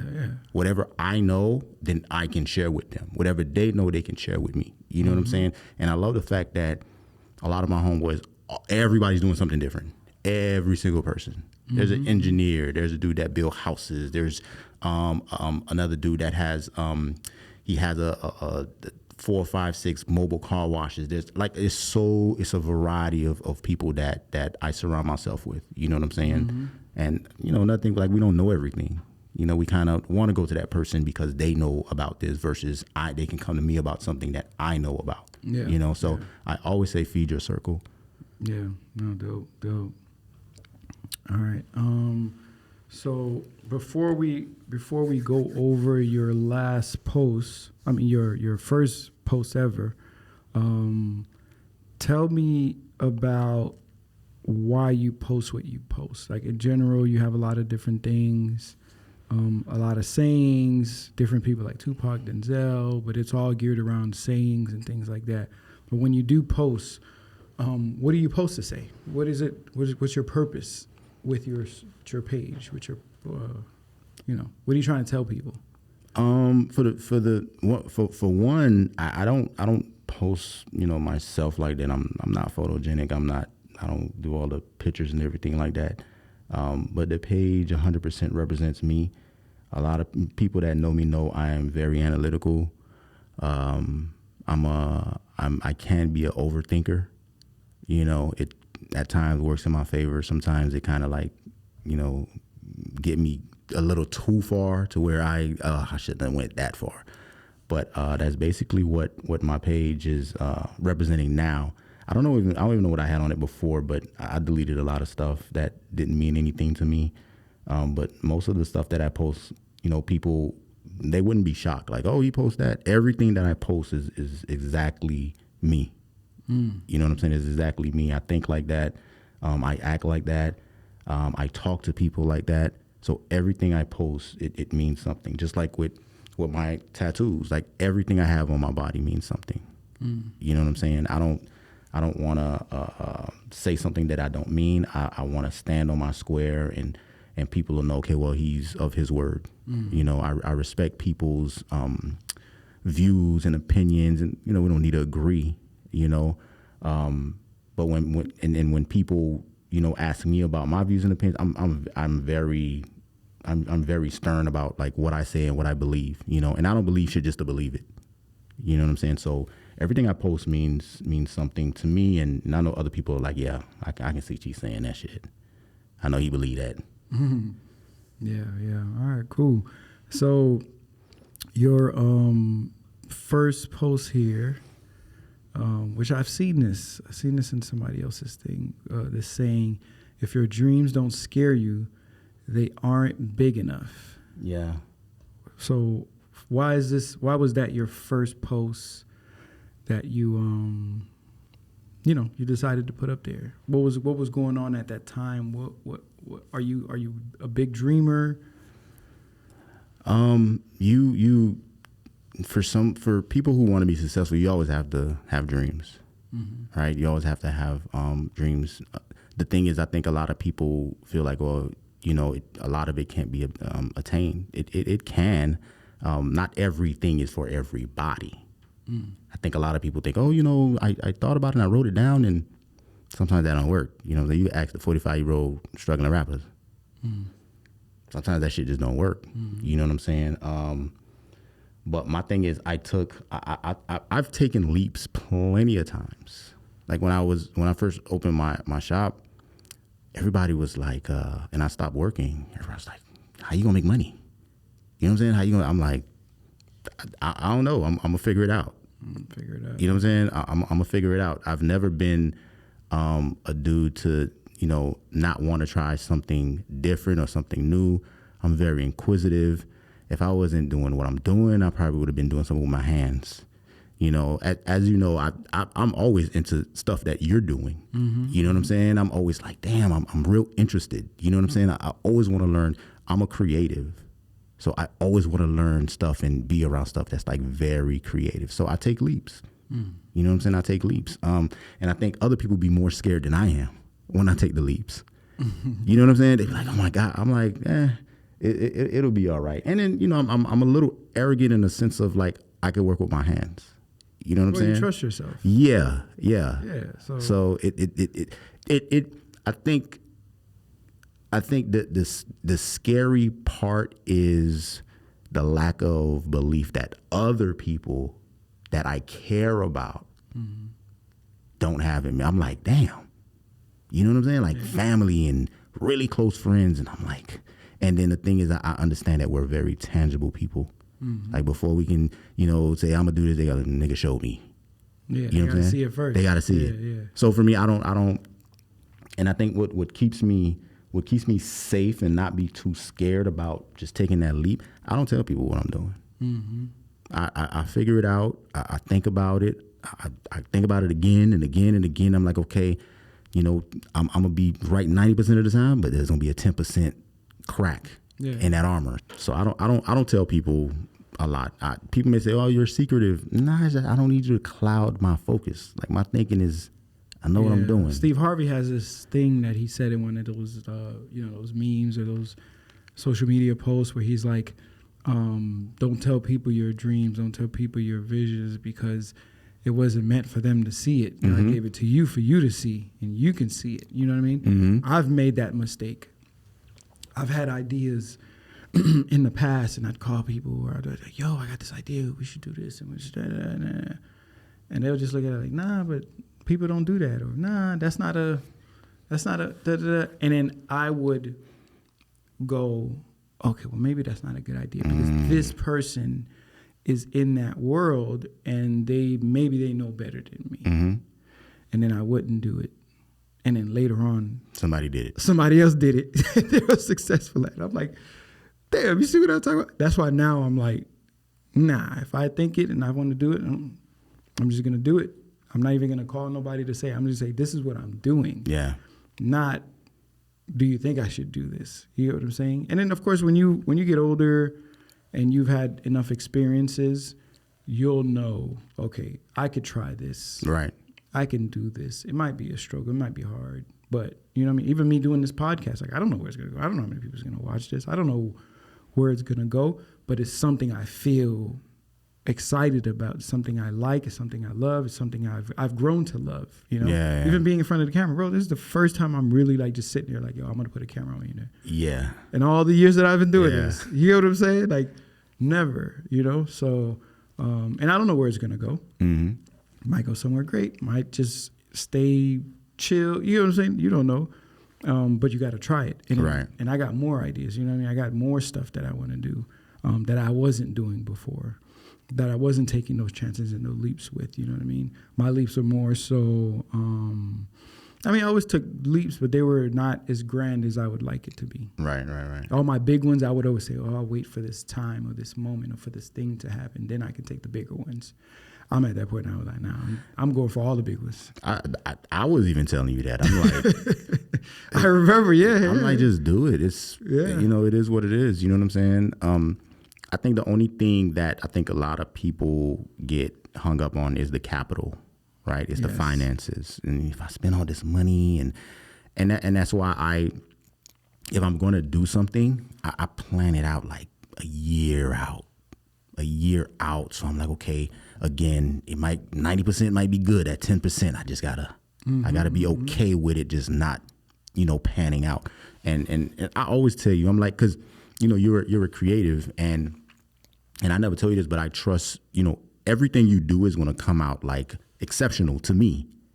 You know what I'm saying? Because you're in a space where I'm kind of like infatuated with. I love to see a behind the scenes. Like I've told you this before, I love personable interviews. I love the people, the whole entertainment, that's cool.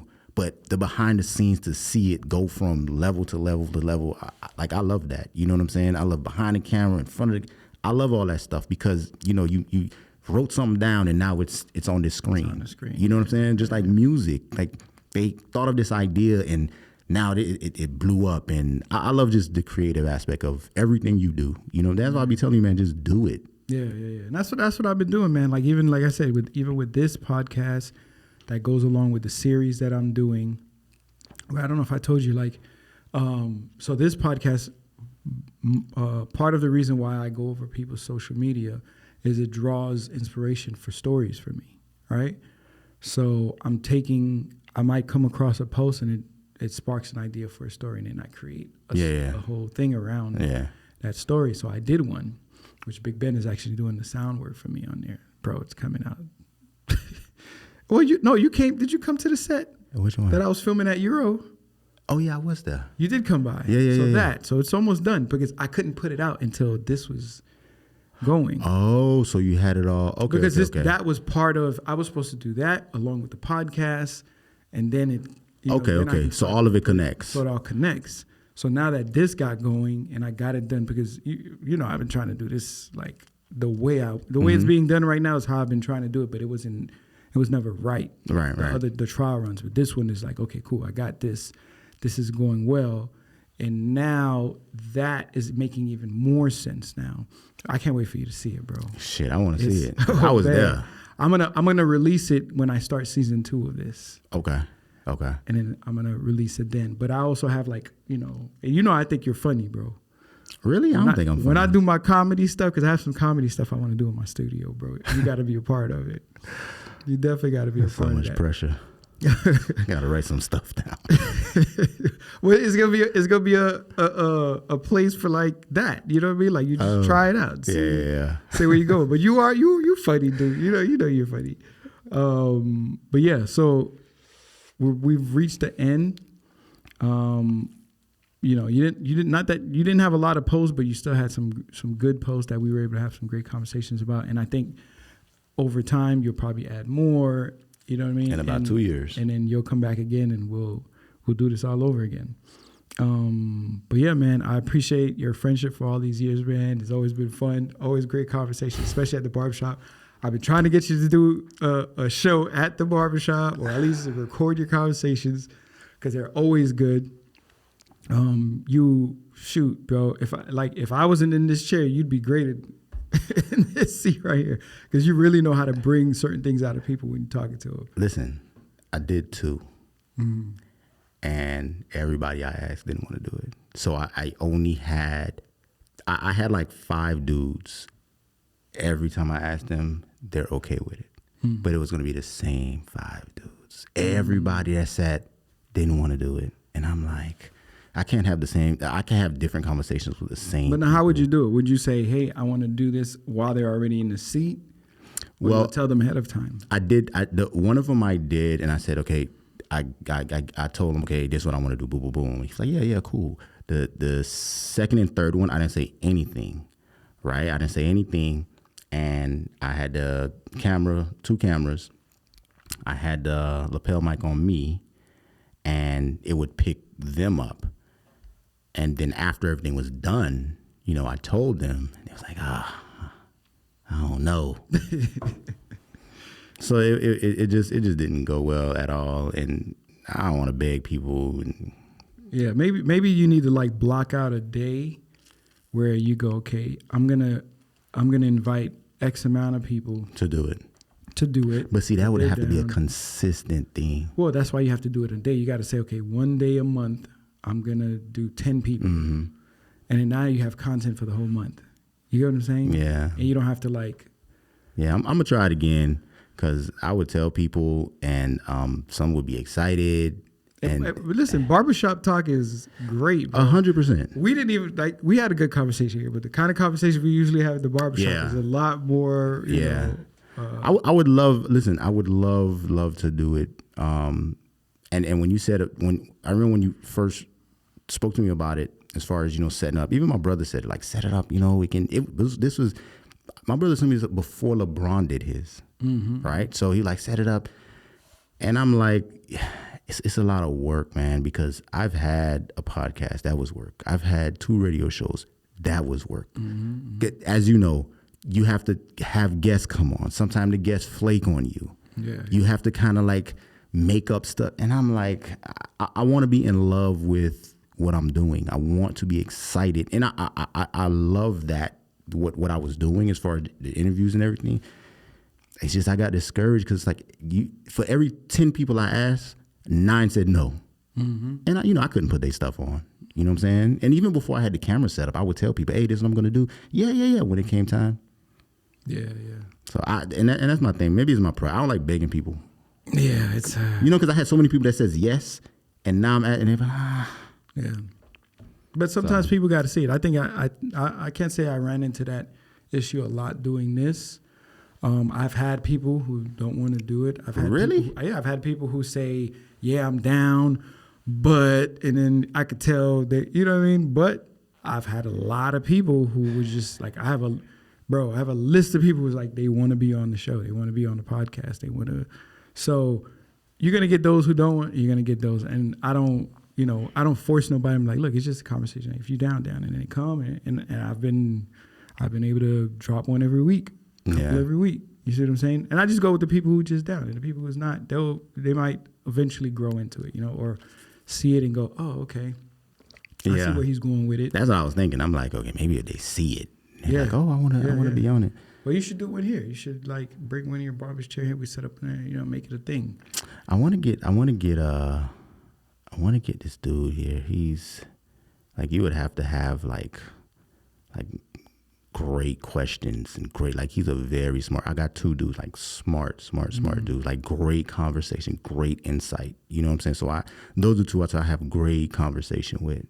And I love that. You know what I'm saying? I love having great, you learn different things. Yeah. We should look into that. Maybe setting up something, maybe once a month you come here, you line up throughout the month, you start picking your guys up, and then, you're like, okay, I'm going to do 5 guys or something, And Yeah. And then come in here, shoot it. You know what I mean? Still be a barbershop thing, but shoot it, and it'll be some content for you. Yeah, I have some smart dudes. Yeah. All right, man. Well, I appreciate you, man. We got to do this again.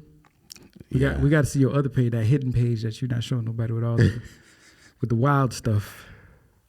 Nah. What's that? That was the radio show. What's the word? That was your thing that you were doing, right? Yeah, me and my homeboy. Yeah. Well, you never know. You could bring it back again at some point. Nah. Or do a new version or something. That was my second radio show, man. It's a lot of work. Yeah. It's a lot of work. Yeah, I know. All right, man. Well, I appreciate you, bro. For sure. Right, we'll do it again soon.